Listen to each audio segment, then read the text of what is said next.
තෙරුවන් සරණයි හැම දිනාටම. අදත් අපේ සුපුරුදු සදහම් හමුව අප මේ ආරම්භ කරන්නේ. අද 2020 වර්ෂයේ අගෝස්තු මාසයේ 23 වැනි ඉරිදා දිනේ සුපුරුදු පරිදි අපේ සදහම් හමුව අපි උදෑසන 6 සිට 8 දක්වා කාලය තුල අන්තර්ජාලය ඔස්සේ Skype මාධ්‍යයෙන් පවත්වනවා. අදත් ඒ සඳහා අපේ කල්යාණ මිත්‍ර පිරිස වෙනදා වගේම එකතු වෙලා සහ සම්බන්ධ වෙලා ඉන්නවා. පූජනීය ස්වාමීන් වහන්සේලා මෙහෙණින් වහන්සේලා ඇතුළු කල්යාණ මිත්‍ර පිරිස අපි තාම ගෞරවයෙන් කල්යාණ මිත්‍රත්වයෙන් පිළිගනිමින් අපි දහම් හමුව ආරම්භ කරමු. පළමු කොට මේ උතුම් ශ්‍රී සද්ධර්මය අවබෝධ කරගෙන ලෝක සත්‍යය කෙරෙහි අප කෙරෙහි අප්‍රමාණ කරුණාවෙන් දේශනා කොට වදාළ තථාගත බුදු පියාණන් වහන්සේ ගෞරවයෙන් සිහි කරගෙන නමස්කාර පාඨයේ තුන් වාරයක් කියලා සම්බුද්ධ වන්දනා කරමු. නමෝ තස්ස භගවතෝ අරහතෝ සම්මා සම්බුද්දස්ස නමෝ තස්ස භගවතෝ අරහතෝ සම්මා සම්බුද්දස්ස නමෝ තස්ස භගවතෝ අරහතෝ සම්මා සම්බුද්දස්ස සාදු සාදු සාදු. තෙරුවන් සරණයි.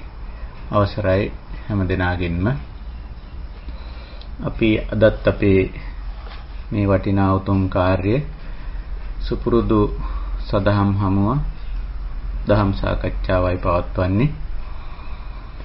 මේ උතුම් කාර්යය කරන්නේ අපි සියලු දෙනාගේම ධර්මාවබෝධයේ පිණිස අපි මේ එකතු වී සිටින මාර්ගය නැත්නම් යොමු වී සිටින මාර්ගය මේ පුරණ ප්‍රතිපදාව වඩා හොඳින් වඩා ඉක්මනින් මේ ප්‍රතිපදාව පූර්ණේ කරගන්නට අවශ්‍ය කරන මාර්ගෝපදේශන පද්ධතිය අප මේ සාකච්ඡා කරලා විමසලා තේරුම් අරගෙන පුහුණු වෙන්නේ. ඒ තුලින් තමයි අපේ පරමාර්ථය නිවන සාක්ෂාත් වන්නේ. නිවන කියන්නේ නිවුණු සැනසුණු මනස මූලික වශයෙන්ම tie නිවුණු සැනසුණු බව අපේ කයටත් සම්බන්ධ වෙනවා. කය මනස දෙක තුල ඇතිවෙන සංහිඳියාවක් නිවුණු සැනසුණු බවක් නිවන කියලා කියන්නේ. ඒක ලොකු අවබෝධයක් තුලින් අපේ සංකල්ප අදහස් උදහස් අපේක්ෂා බලාපොරොත්තු ප්‍රාර්ථනාවල ගුණාත්මක වෙනසක් තුලින් ඒ වගේම අපේ චර්යාත්මක අංශයේ ගුණාත්මක වෙනසක් තුලින් අප ලබන තත්වයක් අප සාක්ෂාත් කරන තත්වයක් නිවන කියලා කියන්නේ. ඒක මේ මනුෂ්‍ය ජීවිතයේ තුලදී ලැබිය හැකි දෙයක් සහ ලැබිය යුතු දෙයක්. ඒ නිසායි අපි මේ උත්සාහය කරමින් ඉන්නේ. දැනටත් ඒ වෙනස අපි සෑහෙන පමණ ලබලා තියෙනවා. අපේ අවබෝධමය පැත්ත වඩාත් යථාර්ථයට සමීප වෙන ආකාරයට නිවැරදි වෙලා තියෙනවා. ඒ වගේම අපේ සිතුම් පැතුම් අපේක්ෂා බලාපොරොත්තු ප්‍රාර්ථනාවල ගුණාත්මක වෙනසක් ඇති වෙලා තිබෙනවා. ඒ විතරක් නෙවෙයි අපේ චර්යාත්මක අංශවල සැලකිය යුතු ගුණාත්මක වෙනසක් ඇති වෙලා තිබෙනවා. ඉතින් ඒ හැම දෙයක්ම අපට අත්විඳින්න පුළුවන් අත්දකින්න පුළුවන් අප තුලින්ම. ඒක කාටවත් නොකියුවට ලෝකයට ප්‍රකාශ නොකලට අපිට ඒ දේ අප තුලින් අපේ කල්යාණ මිත්‍ර හැම දෙනාටම මම හිතනවා ඒ අත්දැකීම තියෙනවා. තම තමා තුලින් මේක දැකගත හැකි. ඉතින් ඒකයි කාරණේ.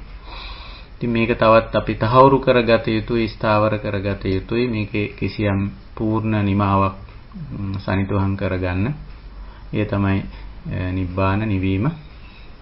පරිනිබ්බාන කියලත් අපි ඒක සඳහන් කරනවා. ආත්පසින්ම නිවුණු සැනසුණු භාවය.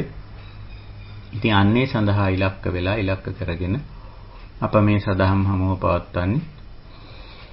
මේ දිනවල අපි මේ සතිමත් බව වැඩිම කියන මාතෘකාව තියාගෙන මහා සතිපට්ඨාන දේශනාව ගුරු උපදේශයේ හැටියට ප්‍රධාන මාර්ගෝපදේශනයේ හැටියට තියාගෙනයි මේ සාකච්ඡාව පවත්වගෙන යන්නේ. එතකොට මහා සතිපට්ඨාන දේශනාවේ පියවර නැත්තම් අනුපස්සනා 4ක් දේශනා වෙලා තිබෙනවා. කායානුපස්සනා, වේදනානුපස්සනා, චිත්තානුපස්සනා, ධම්මානුපස්සනා වශයෙන්. මේ පියවරවල නැත්තම් මේ අංශවල කොටස්වල අනුපස්සනාවල 4වෙනි ධම්මානුපස්සනාවට අප පැමිණ සිටිනවා. ධම්මානුපස්සනාවේ අවසාන කොටස පබ්බේට අපි යොමු සිටිනවා, සත්‍ය පබ්බේට. ඉතින් අද අපි බලාපොරොත්තු වෙන්නේ සත්‍ය පබ්බේ මූලික වශයෙන් චතුරාර්ය සත්‍ය තමයි පැහැදිලි කරන්නේ. අපි කලින් සාකච්ඡාවේදී දුක්ඛ සත්‍ය සහ සමුදය සත්‍ය සාකච්ඡා කළා. කලින් සාකච්ඡාවලදී අද අපි බලාපොරොත්තු වෙන්නේ නිරෝධ සත්‍ය පිළිබඳ අවධානය යොමු කරන්න. ඊට කලින් මේ සතිපට්ඨාන භාවනා ක්‍රමය ගැනත් වචනයක් මතක් කරන්න ඕන. සතිපට්ඨාන භාවනා ක්‍රමයේ මූලික දේ වෙන්නේ මේ ප්‍රධාන කුසලතා 3ක් මතු කර ගැනීම අප තුලින්. සිහිය, විමසුම් නොවන සහ වීර්යය කියන මේ මූලික ගුණාංග 3. එතකොට මේ 3 අපි ඇති කරගන්නේ, වර්ධනය කරගන්නේ අප තුලින්මයි. අපේ ඇසකය, නාසය, දිවකය, මන කියන මේ ඉන්ද්‍රිය පහත් මනසත් ඒ වගේම ඊට අදාළ අරමුණු රූප, ශබ්ද, ගන්ධ, රස, පොට්ටබ්බ ධම්ම කියන මේ ඉන්ද්‍රියාරම්මන 6ත් සම්බන්ධ කරගෙනමයි අපි මේ කුසලතා 3 උපද්දන්නේ. දැන් අපි දන්නවා මේ කුසලතා 3 උපද්දන මූලික කමඨහන් වන ආනාපාන සති, ඉරියාපත සති, සම්පජඤ්ඤ සති කියලා මේ සතිපට්ඨාන දේශනාවෙම ආරම්භක කුසලතා ටික දක්වනවා. ඉතින් ඒ කුසලතා විමසා බැලුවම අපිට පේනවා ඒ කුසලතා මූලික වශයෙන්ම මේ අපේම පසින්දුරන් සහ මනස ගෝචර වෙලා කරන දේවල්. දැන් ආනාපාන සතිය ගත්තොත් ආනාපාන සතියේදී පොට්ටබ්බාරම්මණයක් ආරම්මණයේ වශයෙන් ගන්නවා. ස්පර්ශාරම්මණයක් හුස්ම කියන එක ස්පර්ශ වීමක් හැටියට දැනෙන්නේ. ඊට පස්සේ ඉන්ද්‍රිය හැටියට පාවිච්චි කරන්නේ කාය, ශරීරයේ තමයි මේ වායෝ ධාතුව හැපෙන්නේ. ඊළඟට මනස. මනසින් අපි ඒකට සාවධාන වෙනවා. ඒතකොට දැන් මෙතන කිසිම 아무තු දෙයක් භාවිතා කරලා නැහැ. අපේම කයට අරමුණ වන ස්පර්ශ අරමුණ සහ මනසේ අවධානය. ඒ තුන තමයි මූලික වශයෙන් ආනාපානයේදී ආනාපාන සතියේදී භාවිත වෙන්නේ. ඒ විදිහට. ඉතින් එතනින් අපි සතිය උපද්දන මේ සාවධාන කුසලතාවය ඇති කරගන්නවා. ඒ වගේම ඒකට දිගටම රැඳී සිටීම උත්සාහ කිරීම තුළින් වීරිය උපද්ද ගන්නවා. එහෙම ඉන්නකොට ඒකේ ආනාපානයේ යම්කිසි ගති ලක්ෂණ ටිකක් අපිට අවබෝධ වෙනවා. ඒ තුළින් අපි අර විමසුම් නොවන අරමුණේ විමසුම් නොවනත් ක්‍රමයෙන් වර්ධනය වෙනවා. හරි සරලම අවස්ථාවක්. ඊළඟ කමඨහන ඉරියාපත සතිය. එතෙන්දී අපි ඉරියව් පවත්වනවා කියනකොටත් එතෙන්දී භාවිතා වෙන්නේ මූලික වශයෙන් කාය, ශරීරය. ඉතින් ඉරියව් පවත්වද්දී සක්මන් කරද්දී වාඩි වෙලා ඉද්දී හිටගෙන ඉද්දී වැතිරිලා ඉඳිද්දී අපිට ඉරියව් දැනෙන්නේ ශරීරය තුලින්මයි. ඒවත් ස්පර්ශ ආරම්මන විදිහට තමයි ඇත්තටම ඉරියව් දැනෙන්නේ. පය උස්සලා පය ඉස්සරහට ගෙනිහිල්ලා පය තියෙනකොට ඒක ස්පර්ශයක් විදිහට දැනෙන්නේ. ඉතින් මානසික අවධානයත් යොමු කරගෙන තියෙනවා. එතනත් ඉතින් බලපුවහම කාය, පොට්ටබ්බ සහ මනෝ හිත කියන ඒවා තමයි ක්‍රියාත්මක වෙන්නේ. ඉතින් එතෙන්දී අර ආනාපානයට වඩා සංකීර්ණ ගතියක් තියෙනවා. අපි කරන වැඩකදී යමක් කරන ගමන් කරන දෙයට සාවධාන වෙනවා. ඒක විමසුම් නුවණ සහිතව කරනවා. අකුසලයට බර වෙන්න නොදී තමන්ගේ ඉරියව්ව කුසලයේ තුල පවත්වා ගන්න. එතන වීරිය තියෙනවා. ওই විදිහට. ඊළඟට තුන්වෙනි කමඨහන අපි දන්නවා සම්පජඤ්ඤ සති කියලා එදිනෙදා වැඩටත් වැඩි අපි කියන්නේ එළඹෙන කාර්යය කියලා එකට. එළඹෙන කාර්යයේහිලා සතිය පවත්වන. එතකොට නම් ඔය ඉන්ද්‍රිය හයම වැඩ කරනවා. එළඹෙන ආරම්මණය කියලා අපි කිව්වොත් නැත්නම් එළඹෙන කාර්යය කියලා කිව්වොත් සමහර රූපයක් බලනවා, ශබ්දයක් අහනවා, ගඳක් රසක් පහසක් විඳිනවා වෙන්න පුළුවන්. වචනයක් කතා කරනවා වෙන්න පුළුවන්. යම්කිසි කතා බහක් වෙන්න පුළුවන්, ක්‍රියාවක් වෙන්න පුළුවන්. ඉතින් මේ එළඹෙන කාර්යයලා සතිය පවත්වන. එතකොට අර ඉන්ද්‍රිය පහමත් මනසත් වැඩ කරනවා. හරි සංකීර්ණ අවස්ථාවක් ඒ අවස්ථාව. ඉතින් මේ වෙලාවේ සාවධාන වෙනවා. එළඹෙන කාර්යයලා විමසුම් නොවන යොදනවා. ඒ එළඹෙන කාර්යය පාපයකට අකුසලයකට වැරැද්දකට බර වෙන්න නොදී කුසලමය තත්ත්වයේ පවත්වාගෙන යනවා. ඉතින් ඒක තමයි මේ සිහිනුවන වීර්යය කියන එක උපද්දන ක්‍රමය. මේ සමාරම්භක ක්‍රමය ඒක. ඉතින් එතෙන්ට එනකොට අපේ සිහිනුවන වීර්යය කියන මේ කුසලතා තුන ඉන්ද්‍රිය මට්ටමට වැඩිලා ඕනම කාර්යයකදී මුලැමැදාග සිහිය පවත්වලා ඒ කාර්ය සාවධානව සතිමත්ව විමසුම් නුවණ යොදලා ඒ කාර්යයේ යෙදෙන්න පුළුවන්. ඒ තුල පවතින්න පුළුවන්. ඒකයි ඔක ලක්ෂණ. ඉතින් අපි මේ සතිය සම්පජඤ්ඤේ විරිය උපද්දා ගන්න පාවිච්චි කරේ 아무තු දෙයක් නෙවෙයි. අපේම පසින්දුරන් සහ මනස. ඒ වගේම ඊට ආරම්මන වෙන දේ. පසින්දුරන්ට ගෝචර වෙන ඉන්ද්‍රිය ආරම්මන කියලා අපි කියන රූප, ශබ්ද, ගන්ධ, රස, පොට්ටබ්බ ධම්ම කියන ඒවා. ඉතින් ඒවා තුලින්මයි මේ ගුණාංග වර්ධනය වෙන්නේ. ඒ වාර නිසි ක්‍රමයට බුදු පියාණන් වහන්සේ දේශනා කරපු ක්‍රමයට යොදවපුවාම ඒක තමයි අර කමඨහන් කියලා කියන්නේ. ඒක යොදන ක්‍රමය. නැත්නම් ඒක වඩන ක්‍රමය. ඉතින් මේ දේශනා කරපු විදිහට මේක කරපුවාම අපි තුල මේ සතිය සම්පජඤ්ඤේ විරිය මේක වර්ධනය වෙනවා. ඒකයි ක්‍රමය. ඉතින් ඒ වර්ධනය වුණු ඒ සිහිනුවන වීරිය ඊළඟට පාවිච්චි කරන්නේ මොකටද? පාවිච්චි කරන්නේ අර සිහිනුවන වීරිය උපදවා ගන්න අපි ආධාර කරගත්තනේ යමක්. මොනවාද ආධාර කරගත්තේ? ඇස, කන, නාසය, දිව, කය, මන. අනිත් පැත්තෙන් රූප, ශබ්ද, ගන්ධ, රස, පොට්ටබ්බ ධම්ම. අන්නේ ටික ගැඹුරින් අවබෝධ කරගන්න මේ සිහිනුවන වීර්යම යොදනවා. එතන තියෙන්නේ නාමයි රූපයි.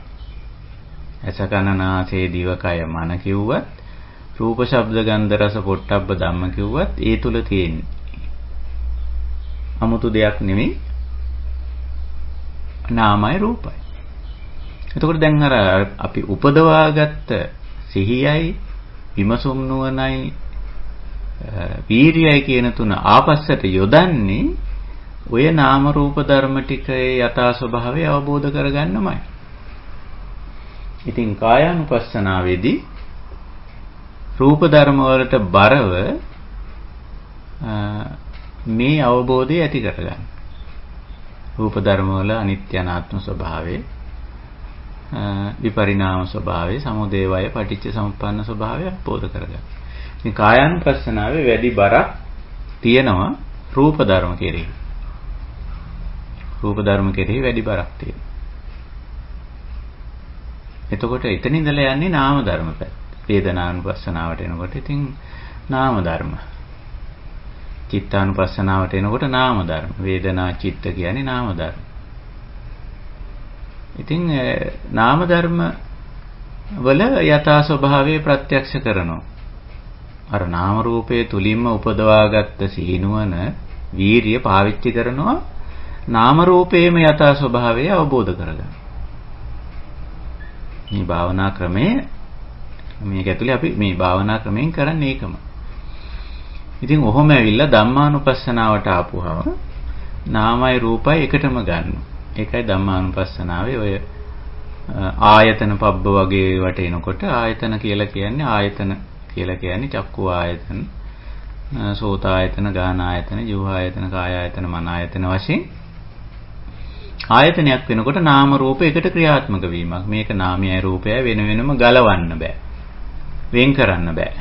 තේරුම් ගැනීම සඳහා නාම රූප වෙන් වශයෙන් බුදු පියාණන් වහන්සේ දැක්වුවා දේශනා කළත් මේක වෙන් කරන්න බෑ. පුළුවන් කමක් නැහැ. වෙනම පවතින්නේ නැහැ. රූප ධර්ම නම් නාම ධර්ම වලින් තොරව පවතිනවා. දැන් ගස් ගල් වල ආදී දේවල් වල රූප ධර්ම පවතිනවා නාම ධර්ම වලින් තොරව. එහෙත් නාම ධර්ම වලට රූප ධර්ම වලින් තොරව පවතින්න බෑ. ඒක නිසා නාම රූපය කියලා මේක එකට ගන්න. ඉතින් දැන් අන්තිමට මේ නාම රූපය නාමයි රූපයි තේරුම් අරගෙන නාම රූප වල එකට ක්‍රියාකාරී වීම ආයතන තේරුම් අරගෙන ඒව ක්‍රියාකාරීත්වයෙන් ඇති වෙන කඳු ගොඩ ගැහෙන ආකාරය තේරුම් අරගෙන අන්තිමට සත්‍යපබ්බේදී පෙන්වන්නේ මේ කඳු නැත්නම් මේ ආයතන මේ නාම රූප ප්‍රශ්නයක් බවට පත් වෙන ආකාරය. මේ නාම රූප ටිකම අපට දුකක් බවට පත් වෙනවා. දුක්ඛ සත්‍යයේදී පෙන්වන්නේ 아무තු දෙයක් නෙමෙයි දුක්ඛ සත්‍යයේදී පෙන්වන දේ නාම රූප ටිකමයි පෙන්වන්නේ. මේ කන්ද ටිකමයි පෙන්වන්නේ. ආයතනමයි පෙන්වන්නේ. ඉන්ද්‍රියමයි පෙන්වන්නේ. අරමුණුමයි පෙන්වන්නේ. ඉතින් ඒ ටික දුකක් වෙන විදිහ පෙන්වනවා. ඒකෙන් අපි නිකන් අනවශ්‍ය ගැටලු මතු කරගන්න හැටි. මේ නාම රූප ටික යථා ස්වභාවයක් ඒක හේතුඵල ධර්මතාවයක් කියන අවබෝධය නැති තැන අර නාම රූප ටිකට අපි ඇලෙනවා ගැටෙනවා මුලා වෙනවා. උපාදාන කරන පංච උපාදානස්කන්ධා කියලා දේශනා කරන්නේ ඒකයි. පංචස්කන්ධයේ ස්වභාවික දෙයක් වුණාට අපේ මේ අවිද්‍යාත්මක ගතිය නිසා මොකද වෙන්නේ? නාම රූපයට උපාදාන කර. උපාදාන කියන එක දැන් අපි දන්නවා. තණ්හා වලිනුත් පස්සේ පවතින තත්වයක් ටිකක් බරපතල තත්වයක් උපාදාන කියන්නේ. කලින් සාකච්ඡාවේදී අපි තණ්හා ගැන කතා කරා. වේදනා පත්‍ය තණ්හා. විඳීම නිසා බැඳීමක් ඇති වෙනවා. ඉතින් ওই දෙකම හරි ස්වභාවික දෙයක්. විඳීමත් ස්වභාවික දෙයක්, බැඳීමත් ස්වභාවික දෙයක්. එතකොට අපි එතෙන්දී ඒක අකුසලයක් බවට පත් කරගන්නේ නැතුව ඉන්න. දැන් අපි බලන්න මේ බැඳීම කියන කාරණේ ඩිංගක් විමසා බැලුවොත් මේවත් නාම ධර්ම. දැන් ඔන්න අපි හැම කෙනෙක්ම මේ ඉපදුනයින් පස්සේ තවත් මිනිස්සෙක්ගේ ආදරේ කරුණාව ආරක්ෂාව රැකවරණය ඔහොම ලබනවා. පළමුවෙන්ම අපි ওই ටික ලබන්නේ අම්මගේ. ඉතින් අම්මා මේ කුඩා දරුවා මේට උණුසුම් කරලා ඉතින් ආදරේ කරුණාව දක්වලා රැක බලාගෙන කවලා පොවල අර කුඩා දරුවා අම්මව විඳින්න පටන් ගන්න. අම්මගේ ඒ මවගේ තියෙන ඒ ගතිගුණ, ඒ චර්යා රටාව, ඒ අප උපස්ථාන ඒවා විඳින්න පටන් ගන්නවා. මේ විඳීම බොහෝ දුරට සුඛ වේදනීය ලක්ෂණනේ පෙන්වන්නේ. එතකොට මේ වේදනාපච්චය තණ්හා. එතනදිම කුඩා දරුවගේ හිතේ අර විඳීම නිසා මව කෙරෙහි බැඳීමක් ඇති වෙනවා. ඉතින් අපි කාගෙත් හිතවල අම්මා කෙරෙහි බැඳීම තියෙනවා. ඒක නැහැ කිව්වොත් ඉතින් බොරු. ඒක තියෙනවා. ඊට පස්සේ පියා කෙරෙහි වගේම බැඳීමක් ඇති වෙනවා. මේක හරි ස්වභාවික සංසිද්ධියක්. කොහොමද ඇති වුනේ? වේදනාපච්චය. ඒකයි බුදු පියාණන් වහන්සේ පටිච්ච සමුප්පන්න විදියට මේක තේරුම් කරලා තියෙන්නේ. විඳීම නිසා බැඳීම. ඊට පස්සෙත් අපිට තව තව අය මොන ගැහෙනවා. ලොකු මහත් වෙලා ප්‍රේමවන්තියක් හමු වුණොත් එහෙම එයා විඳින්න පටන් ගන්නවා එතනද. ඉතින් විඳිනකොටම එයාට බැඳීමක් ඇති වෙනවා. දැකීමෙන් හෝ එයාගේ කතා බහ හෝ එයාගේ චර්යා රටාව හෝ විඳිනවා අනිකා. විඳිනකොට බැඳීම ඇති වෙනවා. වේදනාපච්චය තණ්හා. විඳීම නිසා බැඳීම. ඊට පස්සේ ස්වාමි පුරුෂයෙක් හැටියට භාර්යාවක් හැටියට මේ ස්ථිර කරගත්තයින් පස්සේ විඳින්න පටන් ගන්නවා. එතකොටත් මේ බැඳීම ඇති වෙනවා. හැබැයි මේ වින්දනේ සුඛ වින්දනේ විතරක්ම නෙවෙයි. අර අනිකා දුක්ඛදායක විදියට විඳින අවස්ථාවලුත් තියෙනවා.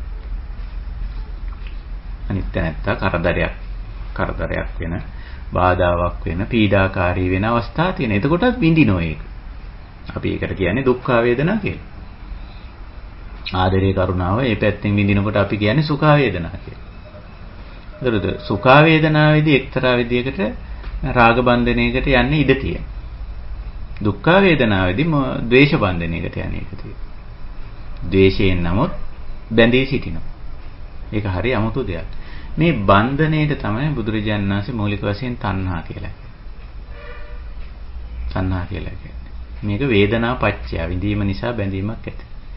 එතකොට අපි මේ චතුරාර්ය සත්‍යයේදී ටිකක් ගැඹුරින් තේරුම් කරගන්න උත්සාහ කරන්නේ මේ ධර්මතාවල ස්වභාවය. මේ නාම රූප ධර්මනේ. මෙතන මේ ක්‍රියාත්මක වෙන්නේ. එතකොට දැන් අපිට තේරෙනවා අපි තුල තණ්හා කියන. තණ්හා කිව්වම අපි එක සැරේට මහා බරපතල අකුසලයක් කියන විදිහට තමයි අපේ කතා කරන්නේ. නමුත් මේක ධර්මතාවයක් විදිහට දකින්න උත්සාහ කරනවා. වේදනා පත්‍ය විඳීම නිසා විඳීම ප්‍රත්‍ය කරගෙන වින්දනය උපකාරක ධර්මයේ වශයෙන් ඉදිරිපත් වෙලා බන්ධනයක් හැදෙනවා. මේක මූලික වශයෙන් මානසිකයි. ඉතින් ওই බන්ධනයේට අපි එක එක වචන කියනවා. මම යාට ආදරේ කියයි, කැමතියි කියයි, ආසයි කියයි. එහෙම නැත්නම් මම මෙයාට අකමැතියි කියයි.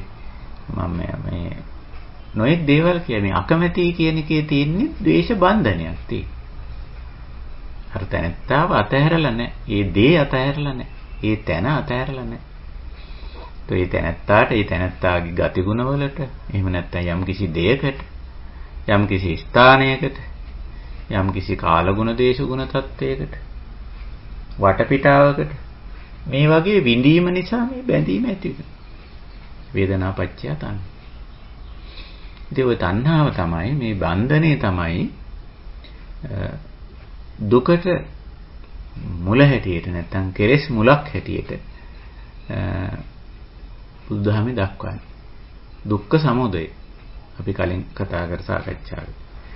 මේ දුක්ඛ සමුදය අපි දකින්න ඕන මෙතන තියෙන මේ බන්ධනේ තමයි මේ දුක ඇති කරන්නේ. ප්‍රශ්න ඇති කරන්නේ.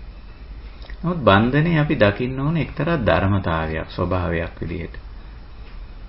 ඒකයි.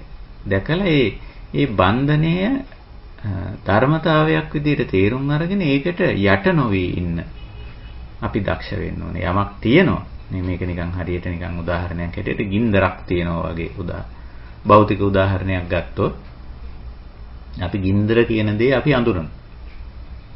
ඒක සමහර වෙලාවට තියෙන්නේ මේ නිකන් සැඟවිලා තියෙන්නේ.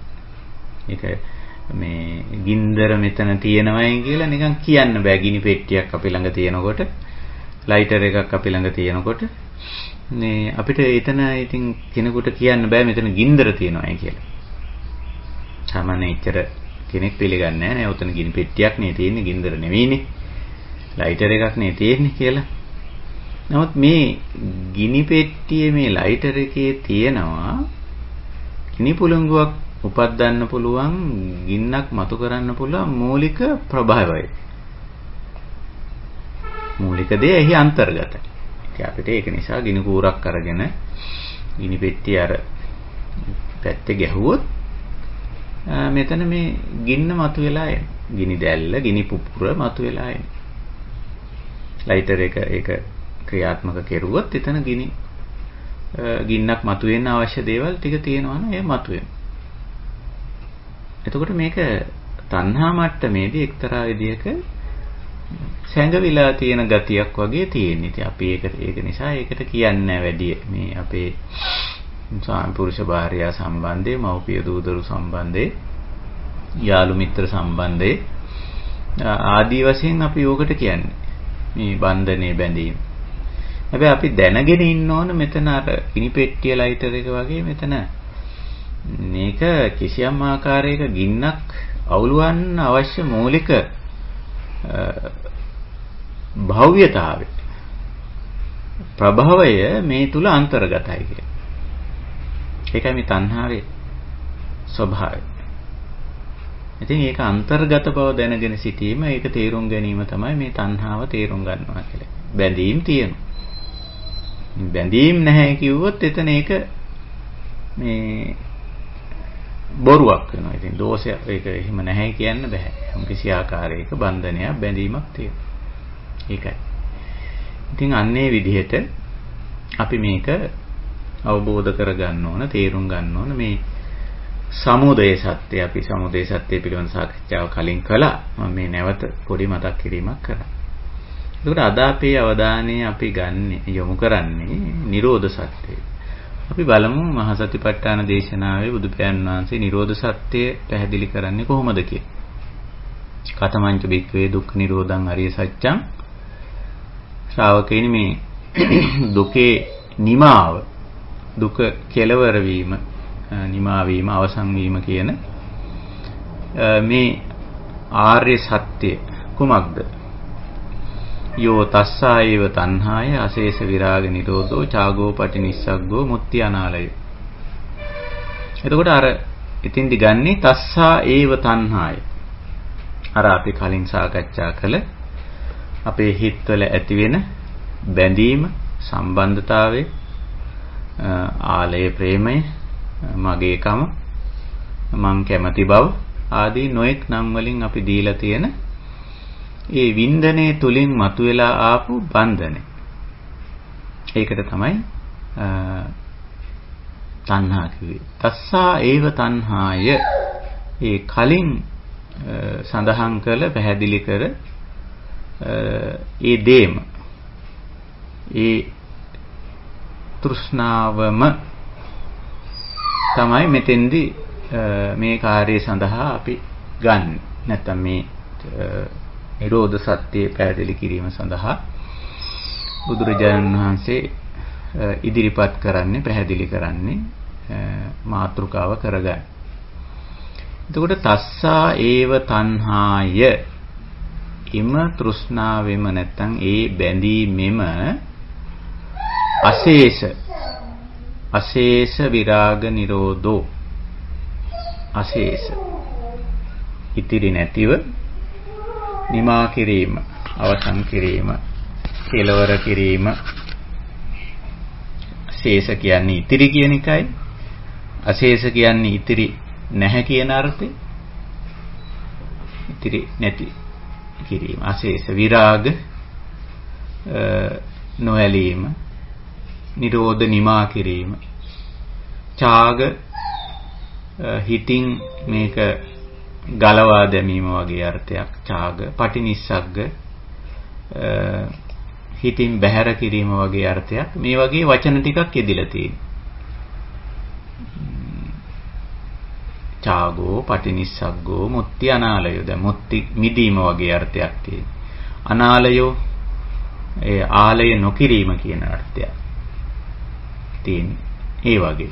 එතකොට අර මේ වචන ටික යොදන්නේ අර බන්ධනය ඉලක්ක කරලා. මෙතන අර බන්ධනයක් තියෙන බව දැන් අපි දන්නවා. ඒක ධර්මතාවයක් හැටියට අපි බාර ගන්නවා මේ මට්ටමේදී. එතකොට මේ ධර්මතාවය තස්සායව තණ්හාය අශේෂ විරාග නිරෝධෝ චාගෝ පටිනිස්සග්ගෝ මුත්‍ති අනාලය. මේ ධර්මතාවය නිමා කිරීම, අවසන් කිරීම, කෙලවර කිරීම, හිතින් බැහැර කිරීම කියන අදහස මෙතන තියෙනවා. ඒත් දැන් මොකද්ද ඇත්ත වශයෙන්ම මෙතන මේ කියන తত্ত্বය, ඒ කියන ස්වභාවය අපි ටිකක් තේරුම් ගන්න වෙනවා. දැන් අපි මේ නිරෝධ සත්‍ය කියන්නේ, නිරෝධ කියන්නේ ඇත්තටම නිවන, නිබ්බාන, නිවීම කියන එක. ඒ නිවන, ඒ නිබ්බාන, ඒ නිවීම මොන විදිහට අපි තේරුම් ගත යුත්තේ? අපි මේ කලින් සාකච්ඡා කළා. සමහර විට මේ සාකච්ඡාවලට ඉඳපු ඇත්තන්ට මතකයි මේ දස සංඥාවල විරාග සහ නිරෝධ කියන කොටස් අපි සාකච්ඡා කළා. ඒතකොට මේ කොටස් වල නැත්නම් මේ සංඥා දෙකේදීත් මේ කාරණේ පැහැදිලි කරා. ඒතං සන්තං ඒතං පනීතං යදිදං සබ්බ සංඛාර සමතෝ සබ්බෝපදීපටි නිස්සග්ගෝ තණ්හක්ඛයෝ විරාගෝ නිරෝධෝ නිබ්බානං කියලා. එතකොට මේ නිවන කියන්නේ කිසියම් දෙයක් මොකක්වත්ම නැති තත්වයක් නෙවෙයි. දැන් ඒ වගේ පැහැදිලි කිරීම කරන්න සමහර අය කරලා තියෙනවා. කිසියම් මොකවත් නැහැ කියලා. නිවන තුල නිවන් සාක්ෂාත් කරපු කෙනෙක් කියලා කියන්නේ මූලික වශයෙන් ඒ තැනත්ත නාම රූපයක්. ඒ තැනත්තගේ රූපස්කන්ධේ තියෙනවා. නාමස්කන්ධ හතරමත් තියෙනවා. මේ ස්කන්ධ පහම තියෙනවා. නිවන් දුක කෙනෙක්. ඒකට දැන් මොකක්වත් නැහැ කියන්න බෑ. එහෙනම් නාම රූප නැති වෙන්න ඕනේ මොකොත් නැහැ කිව්වොත් නෑ. මෙතන නාම රූපේ තියෙනවා. ස්කන්ධ පංචකේ තියෙනවා. බුදුවරුන්ගේ රහතන් වහන්සේලාගේ ඔක්කොමලගේ තියෙනවා. ඊළඟට අපි ගිහිල්ලා බැලුවොත් ආයතන පැත්තට. දැන් බුදුවරුන්ගේ රහතුන්ගේ ආයතන ක්‍රියාකාරීත්වයක් නැද්ද? ඒ අයගේ ඇහැ පේන්නේ නැද්ද? ඒගොල්ලෝ ඇහින් බලන්නේ නැද්ද? ඊළඟට ඒගොල්ලොන්ගේ කන් ඇහෙන්නේ නැද්ද? කනට යම් යම් දේවල් ඇහෙන්නේ නැද්ද? නාසයට ගඳ සුවඳ දැනෙන්නේ නැද්ද? නාසයෙන් ගඳ සුවඳ විඳින්නේ නැද්ද? දිවෙන් රස විඳින්නේ නැද්ද? කෑම බීම කන්නේ නැද්ද? කයින් පහස විඳින්නේ නැද්ද? කයට ස්පර්ශ දැනෙන්නේ නැද්ද? මනසට යම් යම් කරුණු වැටහෙන්නේ නැද්ද? මනසින් වටහා ගැනීමක් කරන්නේ නැද්ද? කරනවා. එහෙනම් ආයතන ක්‍රියාකාරීත්වයත් එසේම වෙනවා. එතන නාම රූප තියෙනවා. නාම රූප වලින් සකස් වුණු කඳු පහ තියෙනවා. ඊට පස්සේ නාම රූප ක්‍රියාකාරීත්වය කියන මේ ආයතන ක්‍රියාත්මක වෙනවා. ඒ සියලු දේ රහත් භාවයේ රහතන් වහන්සේ තුල ක්‍රියාත්මකයි. ඒක නිසා මොනවත් නැහැ කියලා කිව්වොත් ඒක නිකන් විකාරයක්. ඒක නිකන් හදාගත්ත මනෝ විකාරයක්. නිවන තුල මොකක්වත් නැහැ කියලා කිව්වා. නාම රූප ධර්ම ක්‍රියාත්මක වෙනවා.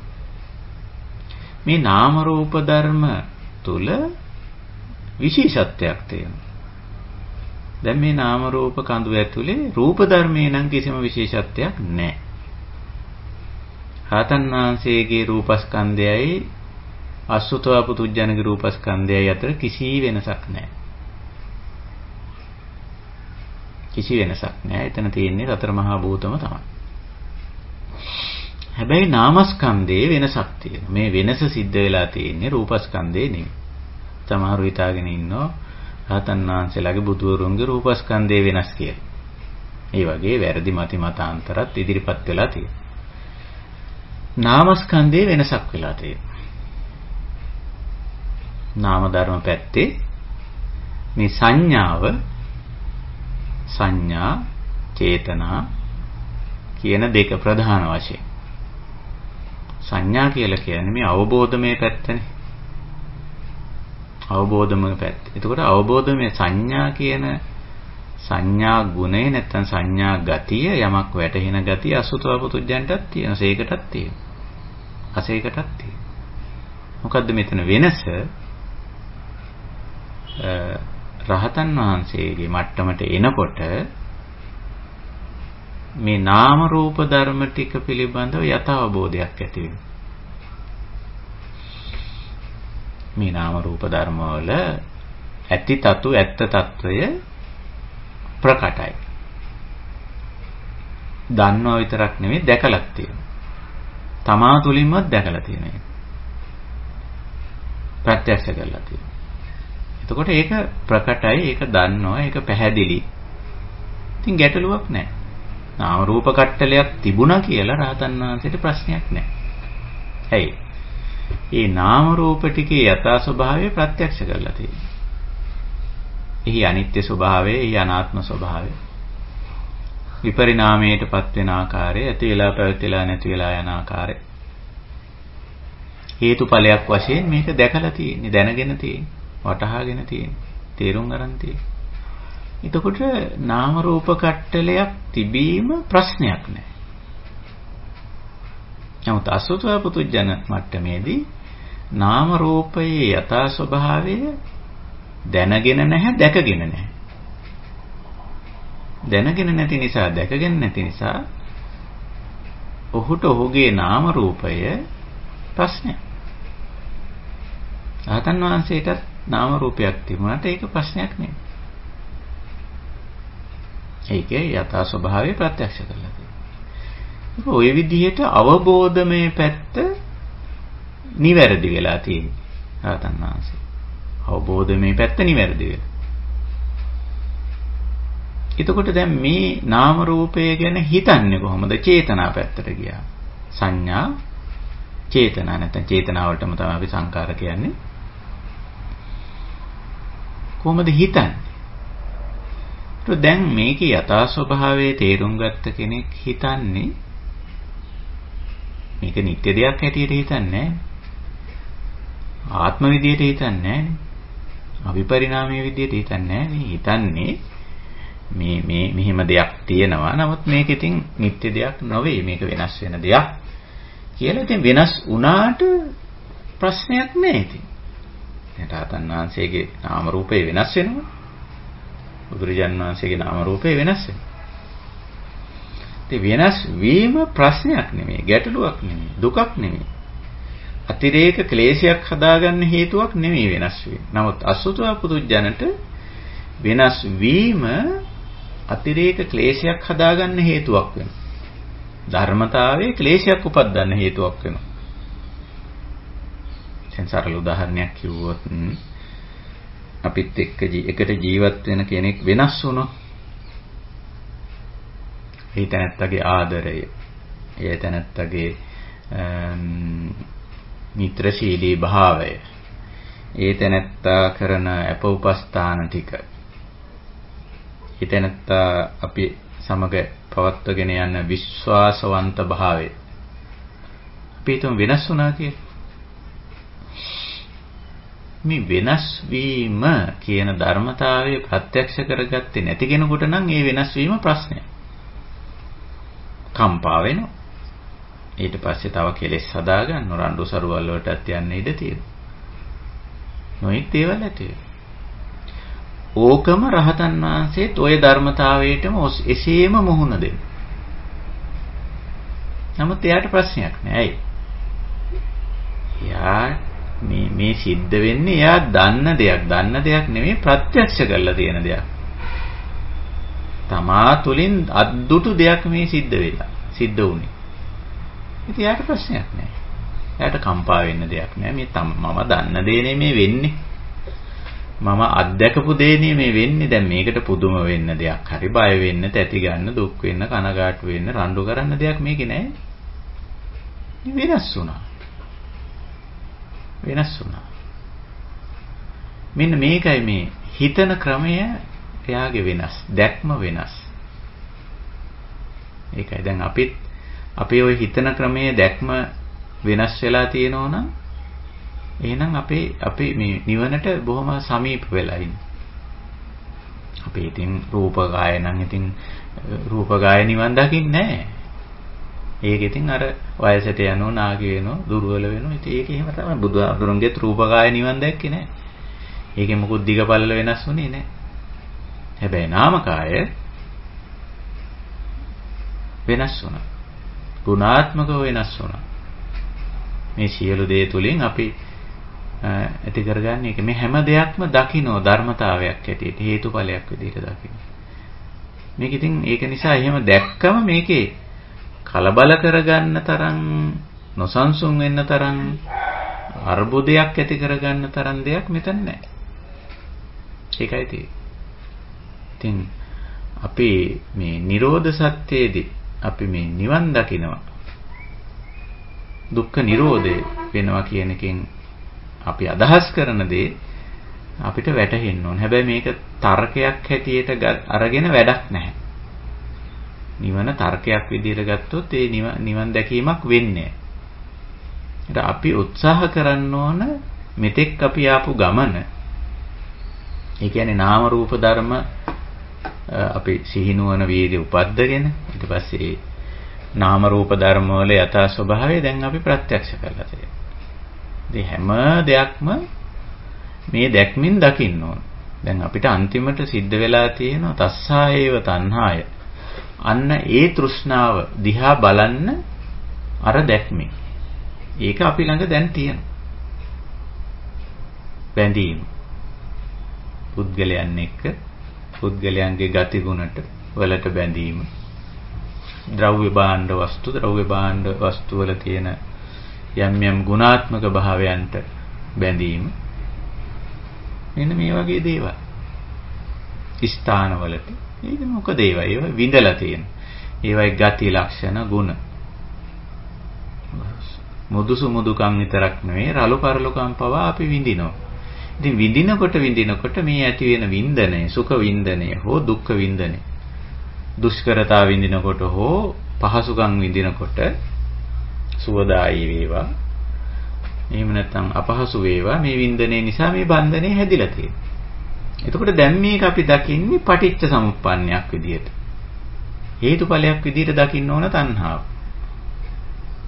එහෙම නැතුව මේක කාගේවත් වැරද්දක්, අඩුපාඩුවක්, දෝෂයක් එහෙම දකින්න ගියොත් තමයි මේක හරියට දැක්කේ නෑ වෙන්නේ. බුදුරජාණන් වහන්සේ ඒක ඒ විදිහටමයි පෙන්නන්නේ. අපි සූත්‍රයේ තව ඩිංගක් ඉස්සරහට ගියොත්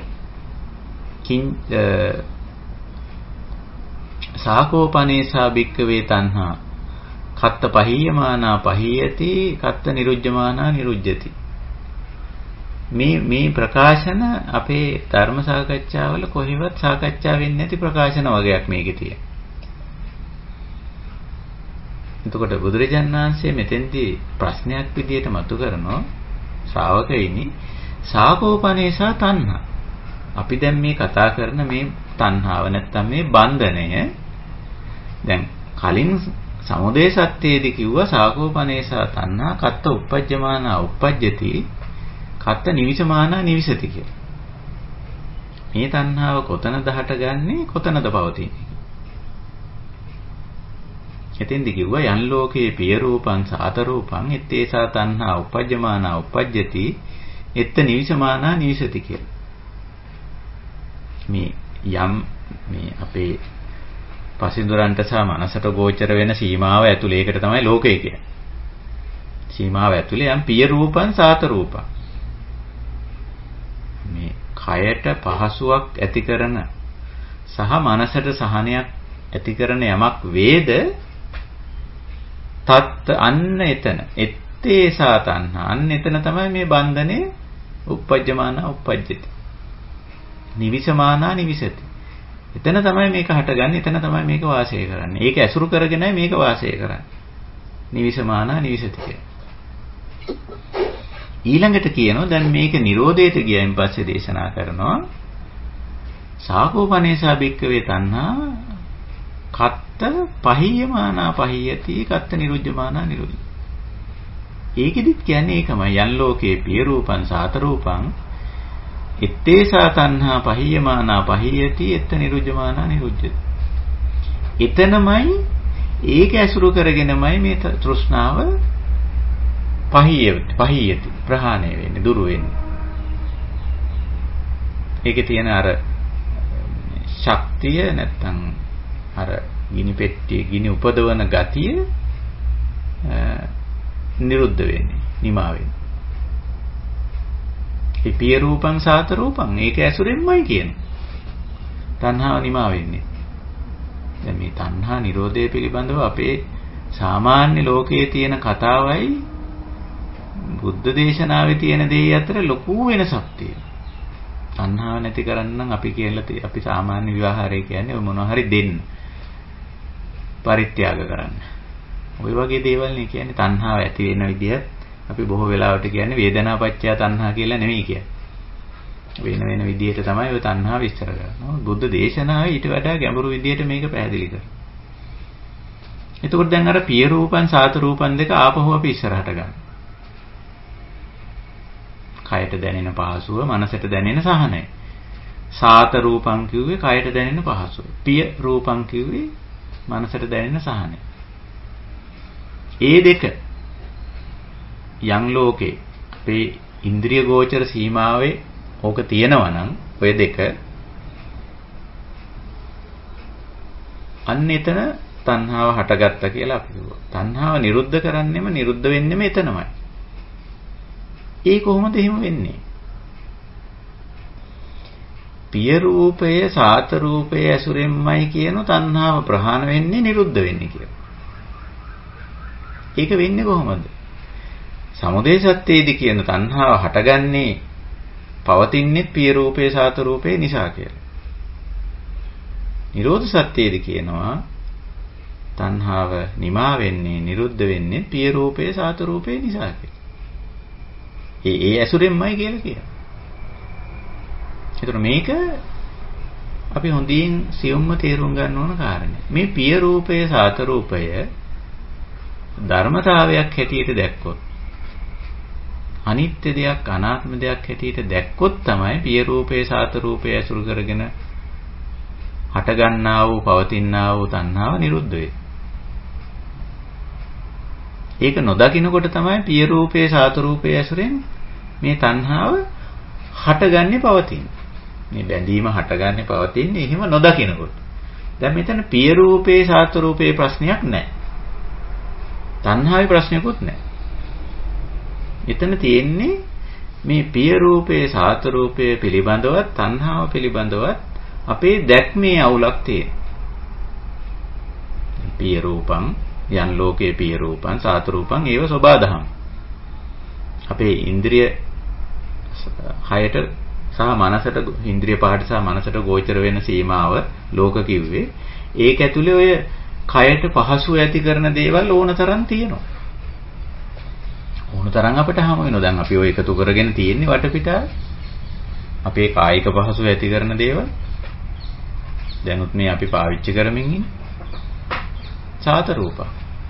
ඊට පස්සේ මානසික සහනය ඇති කරන දේවල් අපේ වටපිටාවේ තියෙනවා. අපිට ඒව නිර්මාණය කරන්නත් පුළුවන්. සකස් කරන්න පුළුවන්, ගොඩනගන්න පුළුවන්, නිර්මාණය කරන්න පුළුවන්.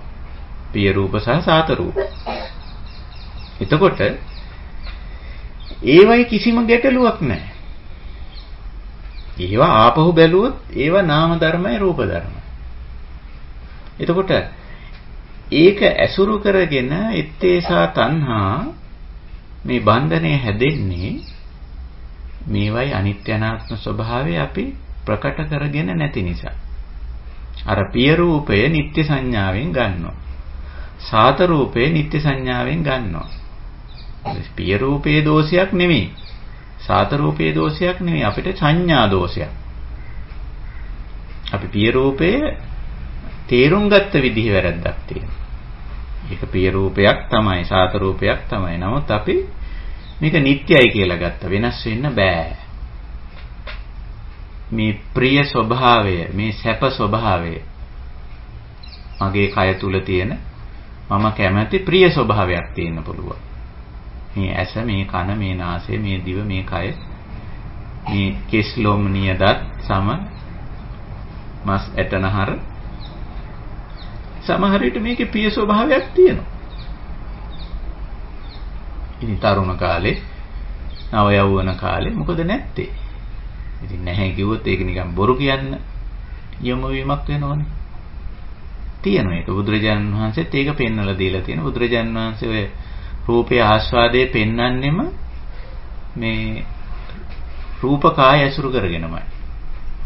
ඒකෙදි පාවිච්චි කරලා තියෙන්නේ නව යෞවන වයසයි යෞවන වයසයි දෙක තමයි පාවිච්චි කරලා තියෙන්නේ. මේ රූපේ ආස්වාදයේ පෙන්වන්න. අත්තිබිකවේ රූපානං අස්සාදෝ ආස්වාදයක් තියෙනවා. පිය රූපයක්, ප්‍රිය ස්වභාවයක් තියෙනවා. දැක්කම, අතපත ගෑවම, ස්පර්ශ කරපුවාම එහෙම එකක් තියෙනවා. සාත රූපයක් තියෙනවා. කයට පහසුවක්, කයට සහනයක් දැනෙන ගතියක් තියෙනවා. වින්දනීය ගතියක් තියෙනවා. ඉතින් ඒක නැහැ කිය ඒක අපි හිතින්ම වාගත් එකක්. ඒක බොරුවක් කියන්න ගියොත් එහෙම මේ ප්‍රතිපදාව වරදිනවා. බුදුහාමුදුරුවෝ තියනවායි කියන දේ සමහරු කියන නෑ ඒක නෑ අපි හිතින්ම වාගත් එකක්. එහෙම එකක් නෑ. ඒක බොරුවක්. එහෙම එකක් තියෙනවා. පිය රූපං සාත රූපං ඒවා තියෙනවා. අත්තිබික්කවේ රූපානං අස්සාදෝ ආස්වාදයක් තියෙනවා. ප්‍රශ්නේ ඒ රූප පිය රූප ඇති බවවත් සාත රූප ඇති බවවත් ඒවයි තියෙන ආස්වාදේවත් නෙමෙයි ප්‍රශ්නේ තියෙන්නේ. ඒවා පිළිබඳ ඒවා නාම රූප ධර්ම හැටියට තේරුම් නොගෙන ඒවා පිළිබඳව ඇති කරගෙන තියෙන වැරදි සංඥා විපල්ලාස. මේවා නිට්ටයයි කියලා හිතාගන්න. මේවා ආත්මයි මං කැමති විදියට මට ඕන විදියට මං කැමති තාක් කාලයක් පවත්ව ගන්න පුළුවන් කියලා හිතා ගන්න. එහෙම හිතාගෙන එහෙම උත්සාහ කරන්න පටන් ගන්න. ඔන්න ඔතෙන්දි තමයි ප්‍රශ්නේ පැන නගින්නේ, ගැටලුව පැන නගින්නේ.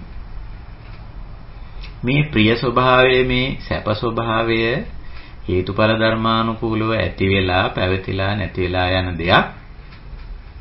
ඒ අතරේ මට මේක දැනුණා, මගේ ඇහැ කන නාසය දිවකය මේකට යොමු වුණු නිසා මට මේ ප්‍රිය ස්වභාවය මම දැක්කා. මට දැනුණා, මම වින්දා. ඔච්චරයිනේ. ඊට වැඩි දෙයක් මොකද්ද? ඒ මම විඳින මම දකින්න එක පවා අනිත්‍යයිනේ. මම හැමතිස්සෙම මේක දැක දැක ඉන්නේ නැහැ. හැමතිස්සෙම මට මේක දැනි දැනි තියෙන්නේ නැහැ. ඒක පොඩි වෙලාවක් ඒ ප්‍රිය ස්වභාවයේ සැප ස්වභාවයේ දැනිලා ඒක පැවතිලා නැති වෙලා යනවා. අර ප්‍රිය රූපය සාත රූපය ටික වෙලාවක් තිබිලා ටික කාලයක් තිබිලා පැවතිලා නැති වෙලා යනවා. ඉතින් ඔය ඇත්ත ඕක තුලින් දකින්න එපා. ඔය ඇත්ත ඕක තුලින් දකින්නවා කියන එකයි බුදුරජාණන් වහන්සේ එත්තේ සාතන්හා පහියමානා පහියති එත්ත නිරුජ්ජමානා නිරුජ්ජති කියන්නේ. එත්ත කියන වචනේ තියෙන්නේ එහි ඒ තුලින් පිය රූපයේ සාත රූපයේ තුලින්ම අපිට දකින්න වෙනවා එහි යථා ස්වභාවය. ඉතින් දැක්කම පිය රූපයේ ප්‍රශ්නයක් නෙමෙයි සාත රූපයේ ප්‍රශ්නයක් නෙමෙයි. පිය රූපයෙන් සාත රූපයෙන් අපි ලබන වින්දනය සුඛ වේදනාව ප්‍රශ්නයක් නෙමෙයි. සමහර වෙ පිය රූපය ඊළඟට හැරෙනවා අප්පිය රූපේ බවට. සාත රූපේ අසාත රූපේ බවට හැරෙනවා. ඒකත් ප්‍රශ්නයක් නෙවෙයිනේ අපිට. ඒකත් ප්‍රශ්නයක් නෙවෙයි. මේ හොඳට ආදරෙන් හිටියේ මිනිස්සයා දැන් ටික රළු වෙලා ගොරෝසු වෙලා. පිය රූපේ අප්පිය රූපයක් වුණා. එහෙමනේ උනේ. ඊළඟට සාත රූපේ මේ කයට දැනුණු පහසුව දැන් අපහසුයක් දැනෙන්න පටන් අරන්. අසාත රූපයක් වෙලා. මේ රූප කියන කිය අදහස ස්වરૂපය කියන එකයි. ස්වરૂපය කියන එක දැන් එහෙම වෙනස් වෙලා. ඉතින් අපිට ප්‍රශ්නයක් නැහැනේ. අපිට පිය රූපයේ ප්‍රශ්නකුත් නැහැ, අප්පිය රූපයේ ප්‍රශ්නකුත් නැහැ. සාත රූපයේ ප්‍රශ්නකුත් නැහැ, අසාත රූපයේ ප්‍රශ්නකුත් නැහැ. මෙතන බුදුරජාණන් වහන්සේ පිය රූපං සාත රූපං ගැන විතරයි කියන්නේ. හැබැයි අපිට පටිභානේ තියෙන්න ඕන. අපි සිව්පිලිසිඹියාව ගැන කතා කරන්නේ කලින්. පටිභානේ අපිට තියෙන්න ඕන. ඒක අනිත් පැත්තත් තේරෙන්න ඕන. ඒක පැත්තක් පෙන්වපුවාම අනිත් එක තේරෙන්න ඕන. අපිට පිය රූපය ගැන දේශනා කරපුවාම අප්පිය රූපයක් තේරෙන්න ඕන. දේශනා නොකරත්. සාත රූපය ගැන කිව්වම අසාත රූපය ගැන තේරෙන්න ඕන. ඒකට දැන් අපිට දෙකම වැටහෙනවා, දෙකම තේරෙනවා. දෙකම පැහැදිලි. දෙකම ධර්මතා හැටියට පැහැදිලි. දැන් පිය රූපය අප්පිය රූපේ වෙනවා. සමහරට අප්පිය රූපේ පිය රූපේ වෙනවා. ඒක තමයි අනිත්‍ය කියලා කියන්නේ. මේ අප්‍රසන්න විදියට අප්‍රිය විදියට හිටපු කෙනා එයාගේ ගතිගුණ වෙනස් වීම නිසා මෙන්න ප්‍රිය කෙනෙක් බවට පත් වෙනවා. අප්‍රසන්න විදියට අපිලිවෙලට තිබ්බ තැන පිළියෙල කරයින් පස්සේ ප්‍රිය තැනක් බවට පත් වෙනවා. ප්‍රසන්න තැනක් බවට පත් වෙනවා. යම් කිසි තැනක තියෙන අසාත ගතිය නැත්නම් කායයට දැනෙන අපහසු ගතිය අපි මග හරවනවා. මග හැරෙව්වම ඒක එතන සාත රූපේ මතුවෙනවා. ඉතින් ප්‍රශ්නයක් නැහැනේ.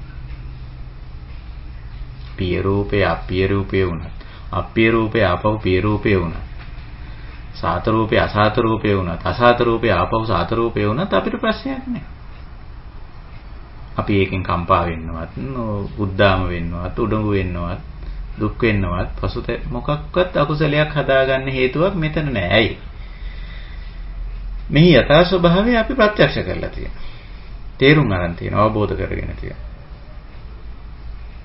මේකේ හැටි මෙහිමයි. ඔතෙන්ට අපි ආවලන් අපි රහතන් වහන්සේගේ දැක්මට එනවා. ඒ රහතන් වහන්සේට පිය රූප තිබුණත්, අප්පිය රූප තිබුණත්, පිය රූප අප්පිය රූප වුණත්, අප්පිය රූප පිය රූප වුණත්, සාත රූප අසාත රූප වුණත්, අසාත සාත රූප වුණත් ප්‍රශ්නයක් නැහැ. ඇයි? ඒක ස්වභාවයේ බව දන්නවා. ඒක එහෙම වෙන බව දන්නවා. දන්නවා විතරක් නෙවෙයි දකිනවා. තමා තුලින්ම දකිනවා. අත්දැකීමේ තියෙන. පච්චත්තය කියලා කියන්නේ අත්දැකීම. ඉතින් අර අත්දැකීම තුල අපි සීනුවන ඉපැද්දුවොත් දැනට අපි දැන් උපද්දගෙන තියෙනවනේ ඒක සීනුවන දැන් අපි ගොඩාක් දියුණු මට්ටමට අරන් තියෙනවා සතිපට්ඨාන භාවනා ක්‍රමයේ ඇතුලේ. ඉතින් පිය රූපේත් අපි සීනුවන උපද්දගෙන ඉන්නේ. අප්පිය රූපේ තුල සීනුවන උපද්දන්නේ. සාත රූපේත් අපි සීනුවන උපද්දගෙන ඉන්නේ. අසාත රූපේත් සීනුවන උපද්දගෙන තියෙනවා. ඉතින් ඕක අපිට ප්‍රශ්නයක් නැහැ. ඒකයි බුදුරජාණන් වහන්සේ මෙතෙන්දි දේශනා කරන්නේ ettesa tanha pahiyamana pahiyati etta niruddhamana niruddhati. අන්න එතනම මේක ප්‍රහීන වුණා, එතනම නිරුද්ධ වුණා. කොහොමද එහෙම වුනේ? මේ පිය රූපේවත් අප්‍රිය රූපේවත් නිරුද්ධ වුණා නෙමෙයි.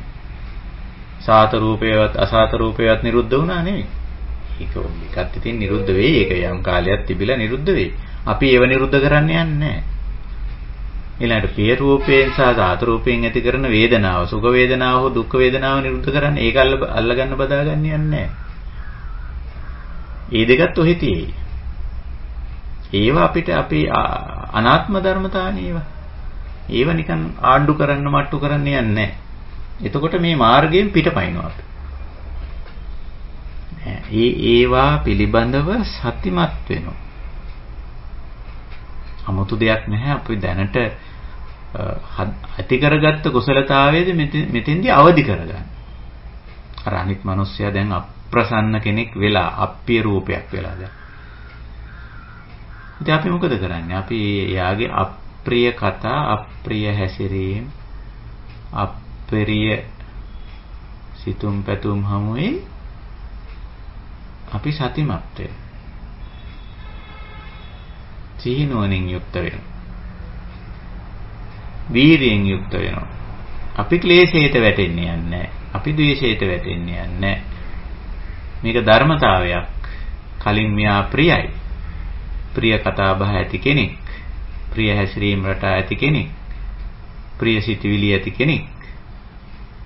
ප්‍රසන්න විදියට කටයුතු කර කෙනෙක් දැන් අප්පිය රූපං අප්‍රසන්න වෙලා.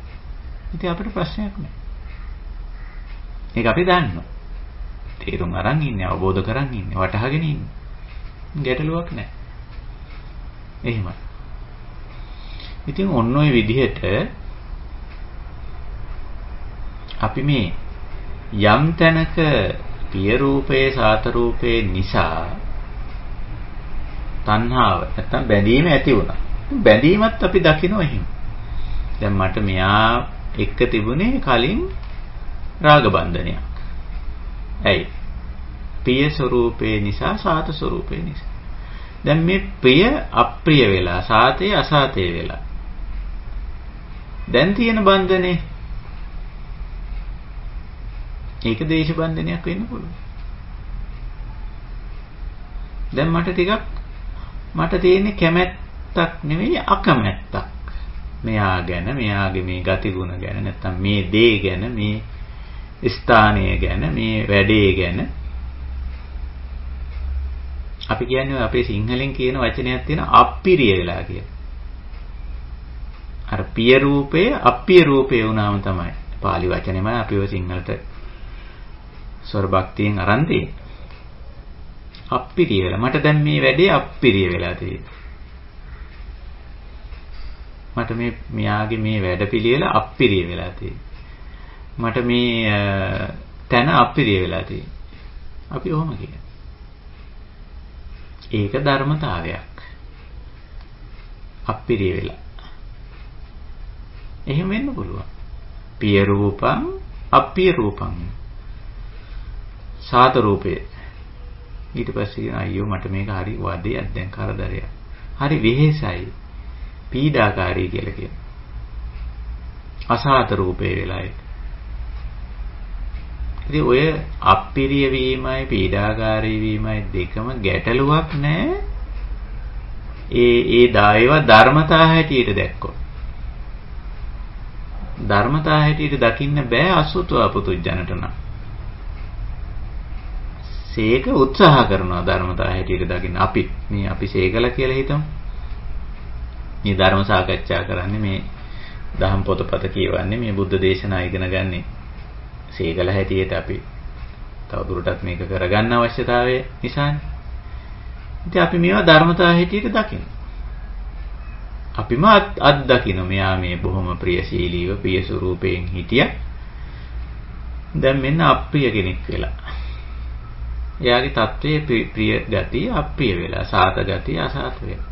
පුද්ගලයාගේ හෝ ගති ගුණය හෝ ද්‍රව්‍ය භාණ්ඩයේ වස්තුව හෝ සේවාව හෝ මොකක් හරි වෙන්න පුළුවන්. එහෙම තියෙනවා. ඉතින් ඒවයි වෙනස් වීම හරහා වෙන්නේ. ද්‍රව්‍යයක භාණ්ඩයක වස්තුවක වෙන්නත් පුළුවන්, සේවාවක වෙන්නත් පුළුවන්. දැන් මේ පහුගිය දින ටිකේම අපේ ලංකාවේ විදුලි සැපයුම කියන එක, විදුලි සම්පාදන සේවාව මේ අප්පිය වුණා.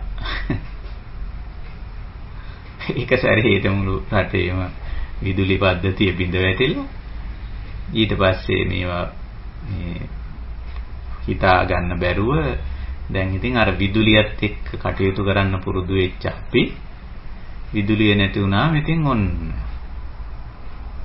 ඔන්න ඉතින් අර්බුදේ තාමත් ඒක ඉවර නෑ. තාමත් ඔය මැති හැමතුරු ඒවට නොඑක් දේවල් කියා ගන්නෝ, ඉංජිනේරුවත් එක්ක රණ්ඩු කරගන්නෝ.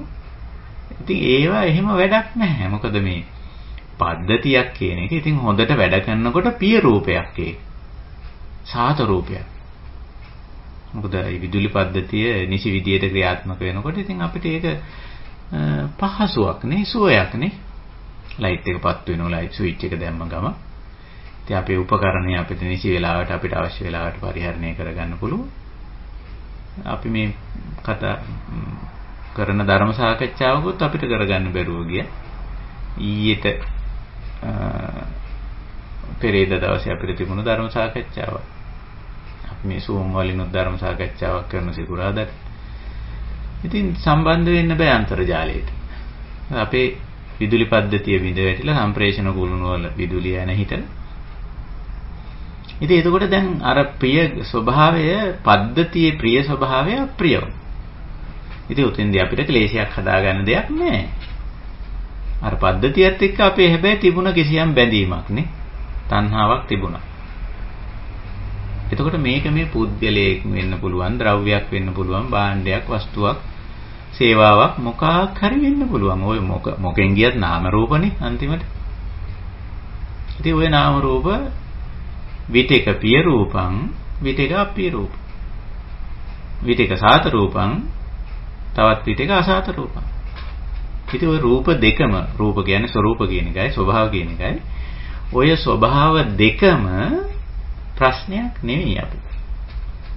අර බැඳීම හටගන්නේ අන්ලෝකේ පිය රූපං සාත රූපං ettesa tanha uppajjamana uppajjati nivisamana nivisati.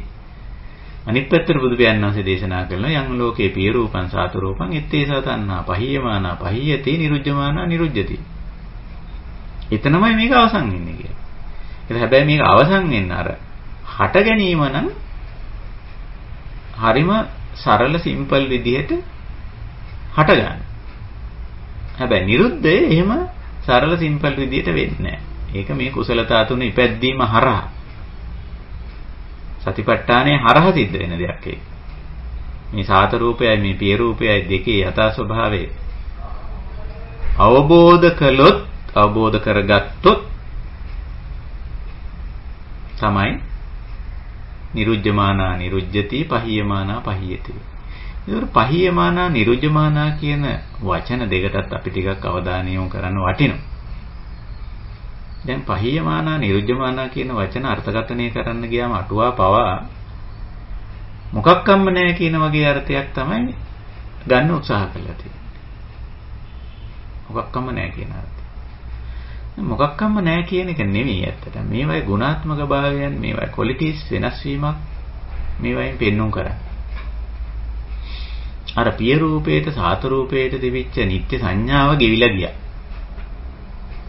පහියමානා පහියති, නිරුද්ධමානා නිරුද්ධති කිව්වේ ඒකයි. ආත්ම සංඥාව ගෙවිලා ගියා. මට ඕන හිටියට මම කැමති විදියට පවතින්න ඕන කියලා. දැන් මම අහගෙන අර උදාහරණයේදී අපේ විදුලි බල ඇමතිතුමා කියනවා මේ මේ පද්ධතිය මේ විදිහට පවතින්නේ නැත්තම් මං ඉල්ලාස් වෙනවා කියලා. ඉදිරි සැපෙම තියෙන. ඒක මතු පිටින් බලපුවම නම් කවුරුත් අප්පුඩි ගහන කතාවක්. ඒ වුණාට ඒක හරිම අවිද්‍යාත්මක මෝඩ කතාවක්. කිසිම පද්ධතියක් ආත්ම නැහැ. අපි කැමති විදිහට අපිට ඕන විදිහට අපි කැමති ආකාරයට පවතින්නේ අනිත්‍යයි. විදුලි පද්ධතිය විදුලි සැපයීම පද්ධතිය කියන්නේ හරි සංකීර්ණයි. රූප ධර්මයක් නේ. රූප ධර්ම කොහෙද නිට්ටය වෙන්නේ? ඉතින් නිට්ටය සංඥාවක් හදාගෙන මේ පද්ධතියට සම්බන්ධ සියලු දෙනා පද්ධතිය වෙනස් වෙන්න බෑ. කඩා වැටෙන්න බෑ, බිඳ වැටෙන්න බෑ. කඩා වැටෙනවා, බිඳ වැටෙනවා. ඉතින් මට ඕන හැටියට මේ පද්ධතිය පවත්වන්න බැරි නම් පවත්ව ගන්න ඕනේ. බැරි නම් මං අයින් වෙනවා, ඉල්ලාස් වෙනවා. ඒක නේ මතු පිටින් බලපුවාම ලෞකික පැත්තෙන් බලපුවාම ඉතින් හොඳයි කියන්න පුළුවන්. නම් ධර්මීය පැත්තෙන් කතා කරපුවම ඒක හරි මෝඩ ප්‍රකාශයක්. ඒ මොකද ආත්ම සංඥාවෙන් කරන ප්‍රකාශයක්. මේ රූප ධර්ම පද්ධතිය මට ඕන හැටියට පවතින්න ඕන, මං කැමති විදිහට කැමති තාක් කාලයක් පවතින්න ඕනේ කියලා. පවතින්නේ නැහැ. ඔන්න ඔය වගේ මුග්ධ භාවයන් මෝඩකම් අපි වට කියන්නේ සංඥා විපල්ලාස කියලා. අකුසල සංඥා කියලා කියන්නේ. ඕව තමයි මේ ගෙවි යන්නේ. පහියමානා පහියති නිරුජ්ජමානා නිරුජ්ජති. කොහොමද ඒක පහිය වෙන්නේ? ප්‍රහාණය වෙන්නේ කොහොමද? නිරුද්ධ වෙන්නේ. අර ප්‍රඥාව උපදින්න අරක යථා ස්වභාවය තේරෙන්න අරක ගෙවිලා යනවා. මේ පද්ධතිය අනිත්‍යයි කියලා නොතේරෙනකම් අර තණ්හාව මේකත් එක්ක තියෙන බැඳීම, අවිද්‍යාව, අකුසල සංඥාව, අකුසල චේතනාව, අයෝනිසෝ මනසිකාරයේ පවතිනවා. හැබැයි මේකේ යථා ස්වභාවය තේරෙන්න ඒක ගෙවිලා යනවා. ඒක තමයි මේ පහියමානා පහියති නිරුජ්ජමානා නිරුජ්ජති කියන්නේ. ඉතින් මම හිතනවා මේ කාරණේ අපේ කල්යාණ මිත්‍රයන්ට තේරුම් ගන්න පුළුවන්. මොකද්ද මේ නිරෝධ සත්‍යයෙන් බුදු පියාණන් වහන්සේ පැහැදිලි කරන්නේ? කොහොමද මේ ගෙවිලා යන්නේ? කොහොමද මේ නිමා වෙන්නේ? කොහොමද මේ අවසන් වෙන්නේ? තස්සායව තණ්හාය අශේෂ විරාග නිරෝධෝ චාගෝ පටිනිස්සග්ගෝ මුත්‍යානාලයෝ කියලා හරි කෙටි වාක්‍යයකින් මේක දේශනා කරලා තියෙනවා. නමුත් මේ දේ අපිට අපි තුලින් ප්‍රත්‍යක්ෂ කරගන්න ඕනනේ.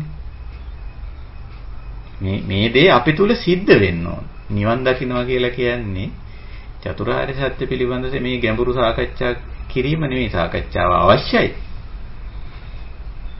සාකච්ඡාවෙන් තමයි අපි මගට ප්‍රවේශ වෙන්නේ. නමුත් මේ කියන දේ අපි තුල සිද්ධ වෙන්න ඕන. නිරෝධය, ප්‍රහාණය අපි තුල සිද්ධ වෙන්නේ. ඒක කොහොමද වෙන්නේ? ඒක වෙන්නේ අර විදියට. ඒ ආකාරයෙන් ඒක වෙන්නේ. ඉතින් ඔන්න ඔය විදියට මේ පිය රූපය සාත රූපය මම ඔය ගත්ත සරල උදාහරණේ අපිට මේ දවස්වල තියෙන අත්දැකීම මේ රටක විදුලි පද්ධතිය පිය රූපයක් සාත රූපයක්. ඒකෙන් සෑහෙන පහසුකමක් අපිට ලැබෙනවා. කයට පහසුවක් තියෙනවා. සාත රූපං කියන්නේ ඒක. විදුලිය ඇන හිටිය ගමම බලන්න කයට ඇති වෙන අපහසුතාවය පැන නගිනවනේ. අසාත රූපයක් බවට පත් වෙනවා. විදුලිය තියෙනකොට පිය රූපං. ඉතින් අපිට අපේ හැම දෙයක්ම මේ හොඳට කරගන්න පුළුවන්. ඒක පිය රූපයක් සාත රූපයක් විටක. හැබැයි පිය බව සාත බව නිට්ටය නෑ. තවත් විටකයක අප්පිය රූපයක් අසාත රූපයක්. ඒක අවුල් වෙලා බිඳ වැටිලා ඒ බිඳ වැටීම අවුල් වීම ආස්සේ මෙන්න කට්ටිය රණ්ඩු කරගන්නවා, බැන ගන්නවා, දොස් කියා ගන්නවා, නඩු දාන්න යනවා. බලන්නකෝ අසාත රූපේ හැටි. අපි සීනුවණින් ඉන්නකොට මේ දේ හරිය ලස්සනට අපි දකිනවා. මේවා මේ ප්‍රිය වෙලාවේ ඉතින් ඒවට බැඳිලා ඒවයින් උද්දාම වෙලා උඩඟු වෙලා සමහරු සම්මානක් දෙන්න යනවා. මේ සම්මාන දීම කියන එක ලෝක සම්මතයේ හැටියට නම් හරි ලොකු දෙයක්නේ. මේ මොනවටද මේ අපි සම්මාන දෙන්නේ? අනිත්‍ය දේවල් වලට නේද? ඉතින් මේ ටික වෙලාවක් පවතින දෙයකට සම්මානයක් දෙනවා. කොච්චර මුග්ධද බලන්න. කොහේ හරි තැනක පුද්ගලයාගේ ගති ගුණයක් හරි මොකක් හරි කියලා අපි හිතමු. ඉතින් පොඩි වෙලාවක් තියෙන ටික වෙලාවක් තියෙනවා. අඩුම ගානේ පුද්ගලයා ජීවත් වෙලා ඉන්න කාලය තුලම තිබ්බා කියලා අපි හිතමු. එහෙම තියෙන්නේ නැහැ. සාර්ථකත්වයන් කියලා එකක් ওই ටික වෙලාවකට තියෙනවා. ඊ ටික වෙලාවකට පස්සේ ඒ සාර්ථකත්වයේ මිම්මේ මනින්නේවත් නෑ අන්තිමට. ඒ සාර්ථකත්වයේ මැනපු මිම්ම පවා සමහර ඒවායිදී අයියෝ මේ මෙෂර්මන්ට් එක දැන් පාවිච්චි කරන්නේ නෑනේ. ඒක සම්පූර්ණ එක්ස්පයර් වෙලා. ඒ උනාට ඒ මිම්මේ මැනලා ඒ මිම්මට අනුව අම්මානක් දීලා නේ අපි මේ ගෞරව බුහුමන් සත්කාර සම්මාන කරන්නේ නිന്ദා අපහාස කරන්නේ මේ අනිත්‍යතාවයටනේ බලපුවා. එහෙම කරලානේ මේවත් එක්ක මේ ඇලෙන්නේ ගැටෙන්නේ මුලා වෙන්නේ. කොයිතරම් මුග්ධ භාවයක් අවිද්‍යාත්මක බවක් තියෙනවද කියලා අපිට ගැඹුරින් දකින්න පුළුවන්. ඒක නිසා පිය රූපයක් සාත රූපයක් කියන එක විතක පවතින්න පුළුවන් දෙයක්. යම් කාල පරාසයක් තුල පවතින්න පුළුවන් නාම ධර්මයක හෝ රූප ධර්මයක ප්‍රිය බවක් පවතින්න පුළුවන් යම් කාල පරාසයක. ඒ වගේම අප්පිය රූපේ අප්පිය ස්වභාවයේ යම් කාල පරාසයක පවතින්න පුළුවන්. ඒ තව එකක් තියෙනවා තන ඒක පැවතුනත් අපේ ඉන්ද්‍රිය ගෝචර නොවුනොත් දැන් අපි හිතමු යම් දෙයක ඔය කියන පිය රූපය තියෙනවා සාත රූපය තියෙනවා. නමුත් අපේ ඉන්ද්‍රිය ගෝචර උනේ නැහැ. මම ඒක දැක්කේ නැහැ. ප්‍රිය දෙයක් තිබ්බ මම දැක්කේ නැහැ. ප්‍රිය දෙයක් තිබුණා මට ඇහුනේ නැහැ. මම ඒක ඇහුවේ නැහැ. ප්‍රිය දෙයක් තිබුණා මම ඒක ගඳ සුවඳ වශයෙන් වින්දේ නැහැ. රස වශයෙන් වින්දේ නැහැ. ආදී වශයෙන්. එතකොට මොකද තත්ත්වය? පොඩ්ඩක් මේක හිතලා බලන්න. කොහොමද කියලා නේද? එතකොට මේ ඔයත්තන්ට පැහැදිලි ඇති මේ කාරණේ මේ Nirodha කියන தত্ত্বය. මේක අපිට අත්විඳින්න අවශ්‍යයි, අත්දකින්න අවශ්‍යයි අපතුලින්. ඒකයි. ඉතින් ওই විදිහට මේ ස්වરૂප මේ රූප කියන වචනේ හරි වැදගත් වචනයක්. මේවා ටිකක් අපි ස්වરૂපය ස්වභාවය කියන එක විතක ඉතින් ඒ ස්වභාවයේ තියෙනවා. නමුත් අපි සමහරට අත් විඳින්නෙත් නැති වෙන්න පුළුවන්. අත් විඳොත් විතරයි මේක පිය රූපයක් වෙන්නේ. නාම ධර්මයක රූප ධර්මයක මේ පිය රූපයක් සාත රූපයක් තියෙන්න පුළුවන්. ඒක අත් දුටුවොත් අත් විඳොත් අත් දැක්කොත් පමණයි ඒක ඇත්තටම පිය රූපයක් සාත රූපයක් වෙන්නේ. ඉතින් අර අත්දැක්කම අත්විඳම. ඒකයි වේදනාපච්චය තණ්හා කියන්නේ. විඳීමක් වුණොත් ඉතින් ඒක පිය රූපයක් සාත රූපයක් ඊට පස්සේ ඒක එක බැඳීමක් ඇති වෙන්නේ. මේ ඔක්කොම ධර්මතා හැටියට දැකලා දැක්කොත් ගැටලුවක් නැහැ ඉතින්. එතකොට අර අවිද්‍යාව තණ්හා මෙතන නිරෝධ වෙන්නේ. මෙතන අර අපේ අකුසල සංඥා අකුසල චේතනා අන්න ඒ දේ ටික තමයි නිරුද්ධ වෙන්නේ, නිමා වෙන්නේ, අවසන් වෙන්නේ. ඒකයි ස්වභාවය. ඉතින් ඔන්න ඔය විදිහට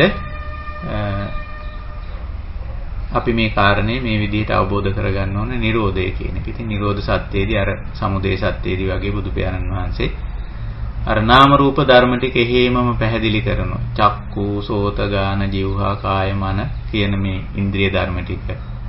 ඒවට අරමුණු වෙන දේවල් රූප, ශබ්ද, ගන්ධ, රස, පොට්ටබ්බ ධම්ම. ඒවා හැම වුණාම ඇති වෙන මේ විඥාන, චක්කු විඥාන, සෝත විඥාන ආදී දේවල්. ඊට පස්සේ ඒවා හැම වුණාම ඇති වෙන සම්පස්ස, සම්පස්සයෙන් වෙන වේදනාව, වේදනාවෙන් එන සංඥාව, සංඥාවෙන් පස්සේ එන අර විතක්ක ਵਿਚාර. ඒවා ඔක්කොම ඉතින් නාම ධර්ම. ඒවා සමහරට ඕවයි සාත ගතියක් තියෙන්නත් පුළුවන් අසාත ගතියක් තියෙන්නත් පුළුවන්. ඉතින් ප්‍රශ්නයක් නැහැ. දැන් වේදනාව ගත්තොත් වේදනාවේ සුඛ වේදනාව තමයි සාත රූපේ. පිය රූපේ. දුක්ඛ වේදනාව තමයි අසාත රූපේ අප්පිය රූපේ කියලා කියන්නේ. ඉතින් ওই දෙකම පවතින්න පුළුවන්. විටින් විට පවතින්න පුළුවන්. විපරිණාමයේ වෙනස් වෙමින් පවතින්න පුළුවන්. ප්‍රශ්නයක් නැහැ, ගැටලුවක් නැහැ. ඒකයි. ඉතින් ওই විදිහට අපි තේරුම් ගත යුතුයි, අවබෝධ කරගත යුතුයි, වටහා ගත යුතුයි මෙන්න මේ ස්වභාවය. ඉතින් මම හිතනවා අපි මේ සාකච්ඡාව සඳහා ප්‍රමාණවත් තරම් කාලයක් අපි ගත කරලා තියෙනවා. විශේෂයෙන් අපි ධම්මානුපස්සනාවේදී සැලකිල්ලට ගන්නෙ හැම දෙයක්ම ධර්මතා හැටියට දැකලා ගාක්ම ඒවට උපේක්ෂා වීම තමයි අපි මෙතෙන්දී ගොඩාක් වර්ධනය කරන්නේ. මේ කිසිම දෙයක් සාත අසාතවත් එහෙම නැත්නම් කුසල අකුසලවත් පුණ්‍ය පාපවත් මේ කිසිම අංශයක් අපි නිත්‍ය සංඥාවෙන් ගන්නෙ නැහැ. ආත්ම සංඥාවෙන් ගන්නෙ නැහැ. ඒවා අනිත්‍ය අනාත්ම විදිහට තමයි අපි හැම දෙයක්ම ගන්නෙ. හැම දෙයක්ම තේරුම් කරගන්නේ, වේරුම් කරගන්නේ. මේකයි ස්වභාවය. ඉතින් ওই විදිහට ධම්මානුපස්සනා මට්ටමේදී බොහොම ගැඹුරු තලයක තමයි මේවා අපි සාකච්ඡා කරගන්නේ. සාකච්ඡා කරලා තේරුම් ගන්න. හැබැයි ඒක සාකච්ඡා කිරීමෙන් තේරුම් ගැනීමෙන් නොනවති අපි මේ ගැඹුරු තලයේ මේ දැනුමට අනුව මේවා දකින්න උත්සාහ කරන්නේ. ඒකයි අවශ්‍ය වෙන්නේ. ඉතින් අන්නේ විදිහට අපි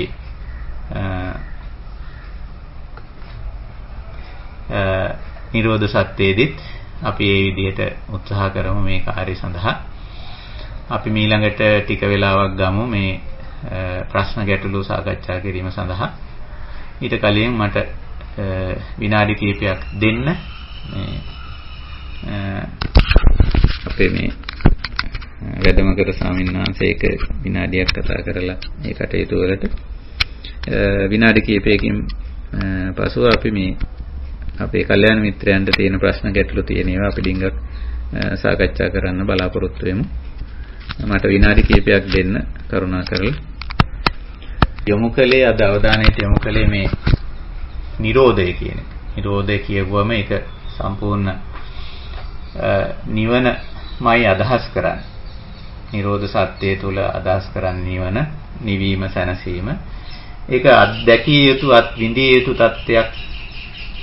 අපි තේරුම් ගත යුතු තත්ත්වයක්. ඉතින් ඒ අනුව මම හිතනවා අපි මේක අවබෝධ කරගෙන තේරුම් අරගෙන විතරක් නෙවෙයි අපි අප තුළින් අත්දකිනවා ඇති යම් ප්‍රමාණයකට අත්විඳිනවා ඇති. ඉතින් මේ සාකච්ඡාව තුල අපි කතා කර දේ නිරෝධය. මේ ධර්මතා එහෙමම පවතිද්දි, සියලු ධර්මතා එහෙමම පවතිද්දි යම් ප්‍රමාණයකට අපි මේ ධර්මතා වලින් ධර්මතා තුල පවතිනෝ කිසියම් වෙනසක් සහිතව. ධර්මතා තුලින් ඈත් වීම කිව්වත් ඒත් මෙතන වරදක් තියෙනවා. මොකද අපි කතා කරා ඒක මේ ධර්මතා සමහර විට ඒවයි අඩු වැඩි වීමක් වෙන්න පුළුවන්. නමුත් අපි ධර්මතා තුල පවතින නාම රූපේ එහෙමම පවතිනවා. ඊට අදාළ යම් දේත් එසේම පවතිනවා. ඒක නිසා ධර්මතා තුලින් නාම රූප ධර්මයන්ගෙන් ඈත් වීමක් කියලා කිව්වොත් එතන දෝෂ සහිතයි නිවනේදී. සියලු නාම රූප ධර්මතා එසේම පවතිද්දී ඒවයි යථා ස්වභාවය අවබෝධ කරගෙන ඒවයි නොඇලී නොගැටී නොමුලාව පැවැත්මයි මේකෙන් අදහස් කරන්නේ. ඉතින් මම හිතනවා මේ කාරණේ ওই විදිහට මම ওই සාකච්ඡාව අතින් නිමා කරලා අපි ආරාධනා කරනවා අපේ කල්යාණ මිත්‍රයන්ට එකතු වෙලා ඉන්න අයට මොනවද අපිට සාකච්ඡා කරන්න තියෙන්නේ, විමසන්න තියෙන්නේ, අත්දැකීම් හැටියට ඉදිරිපත් කරන්න යමක් තියෙනවා නම් ඒ වගේම ගැටලු වගේ දේවල් තියෙනවා නම් අපි සාකච්ඡා කරමු මෙතෙන් සිට. හොඳයි, ඒ සඳහා අවස්ථාව.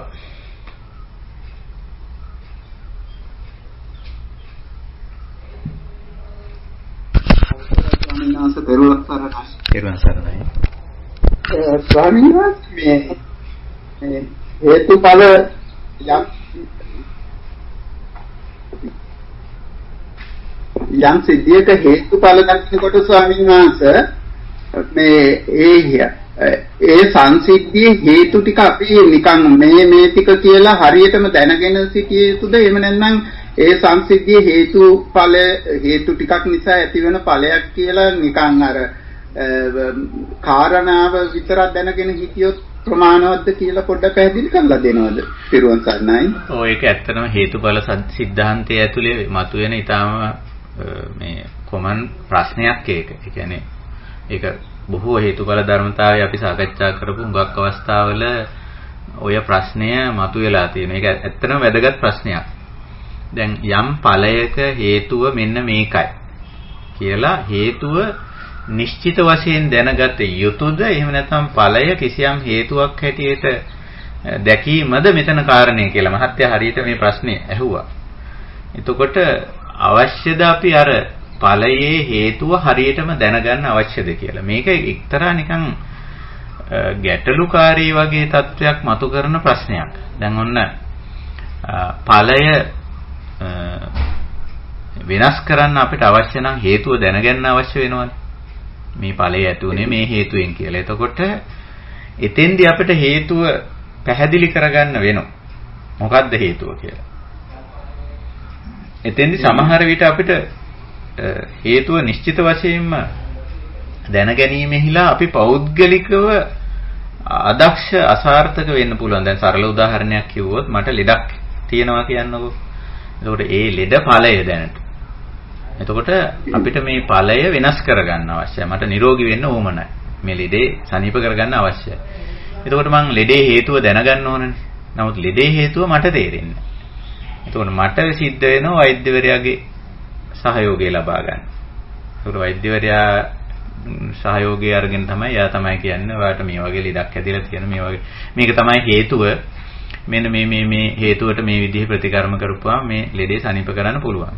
ඒකට නමුත් එතෙන්දී අපි එක්තරා ප්‍රමාණයකට හේතු දැන ගැනීමෙහිලා අපේ ඥාන නිම්මලල්ලේ එක්තරා සීමාකම් තියෙනවා. හැබැයි ඒ සීමාකම් ඇති බවත් අපි ගන්නේ ධර්මතාවක් හැටියට. ඒ සීමාකාරී බව අපේ ඥාන නිම්මලල්ලේ සීමාකාරී බව ධර්මතාවයක් හැටියට අපි පිළිඅරගෙන අපි වෛද්‍යවරයාගේ සහාය පතනවා. පතලා කියන මේක හේතු බලමුද කියලා. සමහර විට වෛද්‍යවරයාගේ ඥාන නිම්මලල්ලටත් අහු වෙන්නේ නැති වෙන්න පුළුවන් මේක හේතු. එතකොට මොකද කරන්නේ? නමුත් අපි ළඟ ඵලයක් තියෙනවා.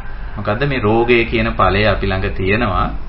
නමුත් දැන් අපේ නිම්මලල්ලට අපේ ඥාන නිම්මලල්ලට හමු වෙන්නේ නැහැ මේක.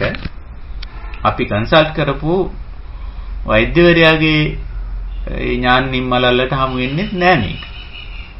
එතකොට අපි මොකද්ද හේතුඵල સિદ્ધාන්තය ඇතුලේ මේක ගන්නෙ කොහොමද? අපිට මේ අපේ ඥාන නිම්මලල්ල යටතේ හමු වුණා නම් ප්‍රශ්නයක් නැහැ. අපිට ඒකට ඵල හේතුව වෙනස් කරලා ඵලය වෙනස් කරගන්න පුළුවන්. එහෙම බැරි වෙලා වෛද්‍යවරයාට හරි හමු වුණා නම් එතෙන්දී හේතුව වෙනස් කරලා ඵලය වෙනස් කරගන්න පුළුවන්. අපි හිතමු දෙන්නටම හමු වුණේ නැහැ මේ හේතුව. දැන් කොහොමද හේතුඵල સિદ્ધාන්තය ඇතුලේ මේක විග්‍රහ කරගන්නේ? එහෙනම් එතෙන්දී අපිට සිද්ධ වෙනවා මේ ඵලය හේතුව ප්‍රකට කරගත නොහැකි වටපිටාවක පවතින. ඒක ප්‍රකට කරගන්න බැරි. නැත්නම් අපි දෙන්නටම බෑ මේක කරගන්න. තව තවත් අපි කන්සල්ටන්ට්ලා ගත්ත නැත්නම් වෛද්‍යවරු ගත්ත. නමුත් කාටවත් මේකේ හේතුව අල්ලන්න බෑ. එතකොට හේතුව අල්ලන්න බැරි බවත් හේතුවක් හැටියට නැත්නම් ඵලයක් හැටියට අපිට ගන්න වෙනවා හේතුඵල સિદ્ધාන්තය ඇතුළේ. දැන් මේකේ හේතුව හොයාගන්න බැරි බව කියලා එකක් තියෙනවනේ. එතකොට අන්න ඒකත් අපිට ගන්න වෙන්නේ හේතුඵල સિદ્ધාන්තය ඇතුලේ ඒක ඵලයක් විදිහට ගන්න වෙන්නේ. නේ? ඒ ඵලයනේ දැන් හේතුව වෙලා තියෙන්නේ. දැන් රෝගයට හේතුවක් තියෙනවා. නමුත් ඒ හේතුවේ ස්වභාවය තමයි අනාවරණය කරගන්න බැරි ලක්ෂණයක් තියෙනවා. මටත් අනාවරණය කරගන්න බෑ. මම කන්සල්ට් කර ස්පෙෂලිස්ට් නැත්නම් වෛද්‍යවරයාට අනාවරණය කරන්නත් බෑ. එතකොට හේතුවේ තියෙන සමහර වෙලාවට හේතුවේ ස්වභාවයක් තියෙන්න පුළුවන්. අනාවරණය කරන්න පුළුවන් ස්වභාවය තියෙන්න පුළුවන්. අනාවරණය කරන්න බැරි ස්වභාවය තියෙන්නත් පුළුවන්. එතකොට ඒක ධර්මතාවයක් විදිහට අපිට ගන්න වෙනවා. මම හිතනවා මේක ටිකක් සංකීර්ණ ප්‍රශ්නයක්. නමුත් හේතුඵල සිද්ධාන්තය යටතේ ධර්මතාවය යටතේ අපිට එතන කටයුතු කරන්න වෙනවා. නැත්තම් මේක අපිට ඊට පස්සේ අපි මොකද්ද කරන්න වෙන්නේ? කොහොමද දැන් මේ ඵලයත් එක්ක කටයුතු කරන්න කියලා. මේක හේතු අනාවරණය කරන්න බෑ. ඒතකොට ඵලයත් එක්ක කොහොමද ගනුදෙනු කරන්නේ? අපිට සිද්ධ වෙනවා එක්ක මේකට මූණ දෙන්න, ඒකත් එක්ක යම් කිසි ආකාරයක පවත්වාගෙන යන්න. එහෙම නැත්නම් ඵලය අනාවරණය වුණත් සම්පූර්ණ හේතු අනාවරණය වුණත් සම්පූර්ණ හේතු අයින් කරන්න බැරි අවස්ථා තියෙනවා. දැන් අපේ ලෙඩ රෝග තියෙනවානේ සම්පූර්ණ සනීප කරන්න බැරි. හැබැයි හේතුව දන්නවා. හේතුව දන්නවා සනීප කරන්න බෑ. එතකොට දැන් එතන මොකද්ද කරන්නේ?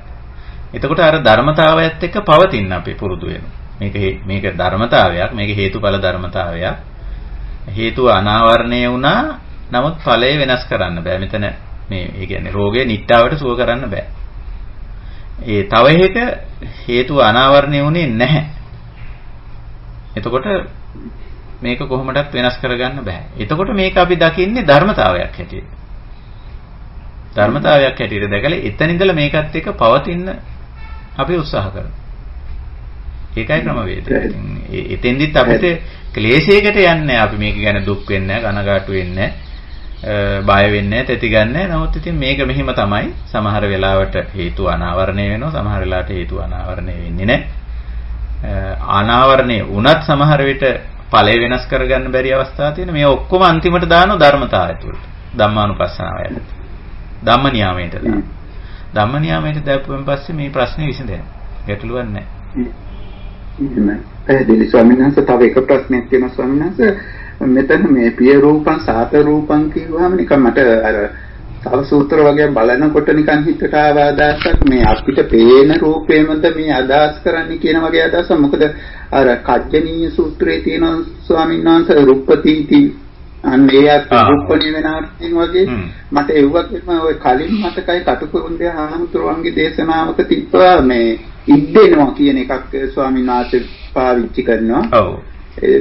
ඔව් මට තව සූත්‍රයක් මට හම්බුණා. මට සූත්‍රේ මතක නැහැ ස්වාමීන් වහන්සේ. එතන නිකන් උණු අලු වලට සමාන කරපු අදහසක් මට දැනුනේ. එතකොට නිකන් මට හිතුණා මේක මේ පේන රූපයේද නැත්නම් වෙන අර්ථයක් හංගවනවද කියලා පොඩ්ඩක් අනේ ස්වාමීන් වහන්සේ ගැන පොඩ්ඩක් පැහැදිලි කරලා දෙන්න. තේරුවන් සරණයි. මෙතන රූප කියන්නේ ස්වરૂපය කියන එකයි ඇත්තටම. පේන එකේ ස්වરૂපය. පේන එකේ වුණත් වෙන්න පුළුවන්, ඇහෙන එකේ වුණත් වෙන්න පුළුවන්, දැනෙන එකේ වුණත් වෙන්න පුළුවන්. ඔය ඕනම එකක ප්‍රිය ස්වરૂපයේ තියෙන. දැන් උදාහරණයක් හැටියට අපි වර්ණ රූපේ ගත්තොත් එහෙම ඇහැට පේන එකේ ගත්තොත් ඒකේ තියෙන වර්ණය, ඒකේ තියෙන රිද්මය, රටාව, තාලය වෙන්න පුළුවන්. ශබ්දේ ගත්තොත් ඒකේ රිද්ම් එක වෙන්න පුළුවන්, රිද්මය වෙන්න පුළුවන්. ප්‍රිය වෙන්නේ අපිටනේ. අපි සමහර සංගීත සම්දනි අපි ප්‍රියයි කියලා කියන්නේ මොකද ඒකේ රිද්ම් එකනේ. ඒක තමයි ඒකේ ප්‍රිය රූපය. ඊළඟට නාසයට දැනෙන දේ සමහර විට ඒකේ තියෙන මේ පිනවන ගතිය සුගන්ධය වෙන්න පුළුවන්. ඊළඟට දිවට දැනෙන එකේ අපි ප්‍රිය රසය වෙන්න පුළුවන්. කයට දැනෙන එකේ පහසුව වෙන්න පුළුවන් ප්‍රිය රූපය. එතකොට ස්වરૂපය කියන එකයි මෙතන රූපං කියලා කියන්නේ. නැත්නම් ඇහැට පේන එක කියලා ගත්තොත් මේකේ මතු පිට අර්ථයට එන්නේ රූපං කියන්නේ ස්වરૂපය කියන එක. ප්‍රිය රූපං සාත රූපං. ඔව්. හරි ස්වාමීන් වහන්සේ පැහැදිලි වහන්සේ ගොඩාක් පින් වහන්සේගේ දෙපානම වන්දනා කරමි. තෙරුවන් සරණයි. තෙරුවන් සරණයි.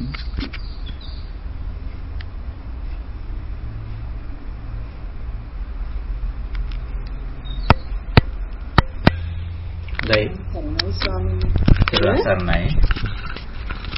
ස්වාමීන් වහන්සේ ප්‍රිය රූපයයි සාත රූපයයි අපිට ස්වාමීන් වහන්සේ අපේ අවශ්‍යතාවය හේතු කොටගෙන අපිට ඒක ප්‍රියක ස්වාමීන් වහන්සේ අපේ වෙන්නත් පුළුවන්, සාත රූපයක අසාත වෙන්නත් පුළුවන්. එහෙම වෙනවනද ස්වාමීන් වහන්සේක අවශ්‍යතාවයයි අපේ කියන්නේ වෙලාවේ අපිට ඇතිවන වෙනස් සිතුවිලි නිසා ස්වාමීන් වහන්සේ ඇත්තටම අපි ආස එකක් වුණත් සමහර වෙලාවට අපිට ඒක ඒ වෙලාවට අවශ්‍ය නැති වෙනම ස්වාමීන් වහන්සේ ඒකත් හේතුඵලවාදයේ විදියටද ස්වාමීන් වහන්සේ අපි දකින්න ඕනේ. ඔව් ඒක හරි. ඔව් එතන හේතුව යෙදිලා තියෙන්නේ අපිට දැන් ඒක අවශ්‍ය නැහැ, වුමනා නැහැ. නැති නිසා අපිට ඒ වෙලාවේ සාතු රූපයක් නෙවෙයි. දැන් උදාහරණයක් හැටියට කිව්වොත් අපි හොඳට කෑම කාලා ඉන්න අවස්ථාවක තවත් මේ බොහොම ප්‍රිය මේ රසවත් කෑමක් අපි හිතමු ඉදිරිපත් වෙනවා කියලා. එතකොට දැන් අපිට ඒක පිය රූපයක් නෙවෙයි. සාතු රූපයක් නෙවෙයි. මොකද අපි ආහාර පාන හොඳට ආහාර පාන වලින් තෘප්තිමත් වෙලා ඉන්න අවස්ථාවක් නිසා අර අලුතෙන් අපි කරා එළඹුණු ඒ ආහාරය පිය රූපයක් සාතු රූපයක් නෙවෙයි. ඒ වගේ ඒකත් ඇත්තටම හේතුඵල ධර්මතාවයක් එතන තියෙන්නේ. ඒක හරි. ඔබතුමී කියන කාරණේ හරි. ඒ හේතුව යෙදිලා තියෙනවා එතන ප්‍රිය නොවෙන්න. එතකොට ප්‍රිය නෑ. අර ප්‍රිය වෙන්න හේතුව යෙදිලා තියෙනකොට ඒක ප්‍රියයි. හැබැයි අර ආහාරයේ ගති ලක්ෂණේ තියෙනවා. නමුත් මෙතන අපේ අභ්‍යන්තර හේතුව යෙදිලා නෑනේ. අපේ ඇතුළතින් ඊට ප්‍රිය වෙන්න හේතුව යෙදිලා නෑ. එතනත් අපිට බොහොම ගැඹුරු දෙයක් ඇත්තටම දකින්න පුළුවන්. ඒක හරි වැදගත්. මොකද මේ අපි හිතුවොත් මේකේ ප්‍රිය ස්වභාවයේ තියෙන්නේ අර ආහාරයමයි නැත්නම් අර පුද්ගලයාගේමයි අර දෙයමයි කියලා. එතකොට ඒකේ පොඩි වැරද්දක් තියෙනෝනේ. අර ඇතුළත හේතුවත් යෙදෙන්න ඕනනේ. එහෙමයි. ඔව්. මම හිතන්නේ ඒක හරි. අනිතක ස්වාමීන් වහන්සේ සමාවෙන්න. අනිතක ස්වාමීන් වහන්සේ දැන් අපි අපේ කාලය ජීවිත කාලය බැලුවොතින් අපි තරුණ කාලය ඒ සාත රූප ප්‍රිය රූප දැකපුවා ස්වාමීන් වහන්සේ දැන් මොනවද කියලා අපිට ඒවා හිත ඉල්ලන්නේවත් නැහැනේ ස්වාමීන් වහන්සේ. මම ඒ තුලින් තමයි දැක්කේ ස්වාමීන් වහන්සේ අපේ වෙනස් වීම ඇත්ත වශයෙන්ම සානන්තිතේ ඒ කාලේ අපි තරුණ කාලේ මේ යෞවන අවදියේ අපි කොච්චර දේවල් හිත ඉල්ලනවද සානන්ස මේ වෙනකොට මේ ධර්ම සාකච්ඡා තුලින් අපි මේ වගේ අනිත්‍යභාවය දැනගෙන සානන්ස ඒවා අපිට හිතට ගොඩක් සමනය කරගෙන ඒ වෙලාවේ වහන්සේර නිතර කියනවා වගේ ඒ වෙලාවේ අපි හිත ඒ වෙලාවේ ජීවත් වෙන එක තමයි සානන්ස මේ මොහොතේ ඒ සතියෙන් ජීවත් වෙන එක තුලින් සානන්ස මේ හැමදේම අපිට හේතුඵලවාදයක් විදිහට දකින්න පුළුවන් කියලා සානන්ස මට හිතුණා ස්වාමීන් වහන්සේ. ඒ යුගයේ ඒ කාලේ තිබුණු ඒ අභ්‍යන්තරික හේතු සාධකය දැන් නැහැ. ඒක අපි සමහර විට අපි බියපත් වීම නිසා අපේ කය මනස පරිණත වීම නිසා වෙන්නත් පුළුවන්. එහෙම නැත්නම් අපි ධර්මයෙන් ප්‍රවීණත්වයටපත් වීම නිසා ධම්මගේ ඉදිරියට යාම නිසා වෙන්නත් පුළුවන්. මේ දෙකම අපි හේතුඵල ධර්මතාවය හැටියට දකින්න. ඉතින් ඒක හරි. මේ දක්ම හරි. ඔබතුමීගේ තේරුම් ගැනීම හරි. ඒ කියන්නේ ඒ අවශ්‍යතාවය දැන් ඇතුලෙන් ඒ හේතුව යෙදෙන්නේ නැහැ. ඒ හේතුව යෙදෙන්නේ නැති කල්ලි ඒක පිය රූපයක්වත් ඒක සාත රූපයක්වත් නෙවෙයිද? ඒක වෙන කෙනෙකුට පිය රූපයක් සාත රූපයක් වෙන්න පුළුවන්. හැබැයි අපි ඒකත් තේරුම් අරන් ඉන්න ඕන. මට මේ පිය රූපයක් නොවුනට මට සාත රූපයක් නොවුනට තව කෙනෙකුට ඒක පිය රූපයක් තවමත් සාත රූපයක් නේ? එහෙම වෙන්න පුළුවන්. ඒකත් ධර්මතාවයක් හැටියට අපි තේරුම් ගන්න ඕන. ඉතින් ඒ විදිහට මේක ගැඹුරින් අවබෝධ කර ගැනීම අවශ්‍යයි.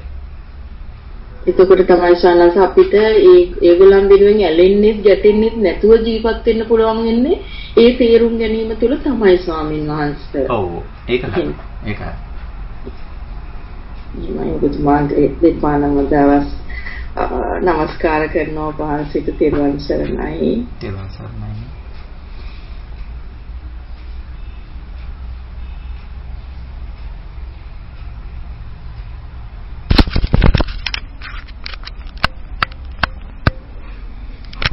එහෙමනම් අපි වෙනත් සාකච්ඡා නැති නිසා අදට අපේ සදහම්ම නිමා කරමු. අපි වෙනද වගේම හෙට නෙමෙයි අනිද්දා දවසේ තමයි අපි නැවත මුණ ගැහෙන්නේ. අද 23 වෙනිදා නැවතත් මුණ ගැහෙන්නේ 25 වෙනිදා අඟහරුවාදා උදෑසන. ඒ කාරණෙත් අපි මතක් කරමින් අද අපේ සදහම් හමුව නිමා කරන්න කැමැති.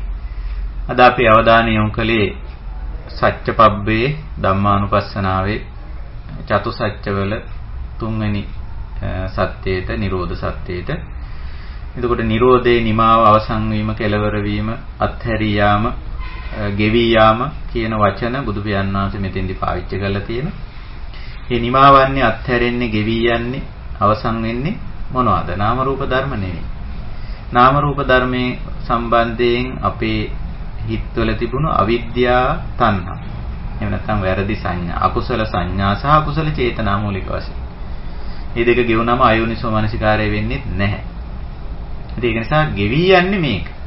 තස්සායව තණ්හාය අශේෂ විරාග නිරෝධෝ චාගෝ පටිනිස්සග්ගෝ මුත්‍ති අනාලයෝ ආදී වශයෙන් මේ දක්වන්නේ ඒ කාරණා. එතකොට ඒක ගෙවෙන්නේ අර පිය රූපේ සාත රූපේ එහෙම නැත්නම් අපි ගමු නාම ධර්මයේ රූප ධර්මයේ යථා ස්වභාවය ප්‍රත්‍යක්ෂ කරා. ඒකේ භාවිතය, ඒකේ ස්වરૂපය, ඒකේ ස්වභාවය, ඒකේ වෙනස් වීම, ඒකේ හට ගැනීම, ඒකේ පැවැත්ම, ඒකේ නැවැත්ම මේ හැම දෙයක් පිළිබඳව හොඳට ප්‍රත්‍යක්ෂ වුණාම අර ඒව පිළිබඳව එතෙක් තිබිච්ච අර අවිද්‍යා තණ්හා ගෙවිලා යනවා. මේ අවිද්‍යා තණ්හා ගෙවීමටයි නිරෝධ කියන්නේ. නිමාව කියන්නේ, කෙලවර වීම කියන්නේ, අවසන් වීම කියන්නේ. එතකොට මේක තමයි නිවන, මේක තමයි නිවීම සැනසීම. ඉතින් අපි මේක තේරුම් ගත්තට මදි සාකච්ඡා වලින් අපි අපතුලින් මේ අත්දැකිය යුතුයි, අත්විඳිය යුතුයි, ඒකයි අවශ්‍ය කරන්නේ. ඉතින් මොන විදියට අපි ඔය නිරෝධ සත්‍ය පිළිබඳ සාකච්ඡාව අපි ওই විදියට අද දවසේ නිමා කරන්න කැමතියි. ඉතින් තව දුරටත් මේ වගේ ප්‍රශ්න ගැටලු කියන්න. මේ පංච උපාදානස්කන්ධයේ ආස්වාදයේ ආදීනවේ නිස්සරණයේ දැකීමම නිරෝධය නෙවෙයි. ඔව් හරි. දැන් අස්සාද කියන්නේ ධර්මතාවයක් නේ. නේද? ඊට පස්සේ ඒක තුලින්ම මතුවලා එන ආදීනවයක් ධර්මතාවයක් නේ. එහෙමයි. ඊට පස්සේ අපි අස්සාද ආදීනව දැකලා නිස්සරණයට යෑමත් ධර්මතාවයක් නේ. එහෙමයි. එතකොට ඒ තුනම අපි ධම්මානුපස්සනා යටතේ ධර්මතා හැටියට දැක්කොත් ওই තුනම ප්‍රශ්නයක් නෑ. දැන් අස්සාදේ ප්‍රශ්නයක් වෙන්නේ ධර්මතාවයක් හැටියට දැක්කොත්. ආදීනවයේ ප්‍රශ්නයක් වෙන්නේ ධර්මතාවයක් හැටියට දැක්කොත්. නිස්සරණයත් ප්‍රශ්නයක් නෑ. අපි නිස්සරණයට තමයි එන්නේ. ඔය දෙක දැකලා ප්‍රශ්නේ නිමා කර ගැනීමයි නිස්සරණ කියන්නේ. අස්සාදේ ආදීනවේ පිළිබඳව ප්‍රශ්නය ගැටලුව निराකරණය වීමනේ නිස්සරණය කියන්නේ. එතකොට ප්‍රශ්නයක් කොහොමදත් නැහැ. නේ? එහෙමයි. ඒ විදිහට ගියාම මේ ගැටලුව නිමයි. අවසන් කෙලවර වෙනවා. ඉතින් ඒක හරි. අස්සාදය ආදීනවේ නිස්සරණය කියන්නේ අස්සාද ආදීනව කියන්නේ ඉතින් පවතින ධර්මතා හේතුඵල ධර්මතා. නිස්සරණය කියන්නේ අපි ගොඩනගා ගන්න කුසල ධර්මතාවය. ඉතින් තුනම ධර්මතා හැටියට දැක්කම තුනම ප්‍රශ්නයක් නැහැ. නේ? ඒ විදියයි. ඉතින් හොඳයි. එහෙමනම් අපි කුසලයක් වේවා අපි. අදට අපේ ධම්මම එහෙනම් අපි නිමා කරමු. තවදුරටත් අපිට මේ පිළිබඳ සාකච්ඡා සම්මන්ත්‍රණවලට ඉදිරියේදී එළඹෙන්න පුළුවන්කම තියෙනවා. ඉතින් වෙනදා වගේම අපේ මේ සදහම් හමුවට සහසම්බන්ධ වුණු අපේ කල්යාණ මිත්‍ර පිරිසට මේ තුලින් ලබා ගන්නා වූ අවබෝධය මේ ජීවිතයේදීම පරම ශාන්ත නිර්වාණ ධර්මයේ සාක්ෂාත් කිරීම පිණිස උපකාරී වේවා, උපනිශ්‍රේ වේවා, හේතු වාසනා වේවා කියන උතුම් අදිෂ්ඨානයෙන් පරමාර්ථයෙන් අදත් අපේ සදහම් හමුව නිමා කරනවා. හැම දිනාටම තෙරුවන් සරණයි.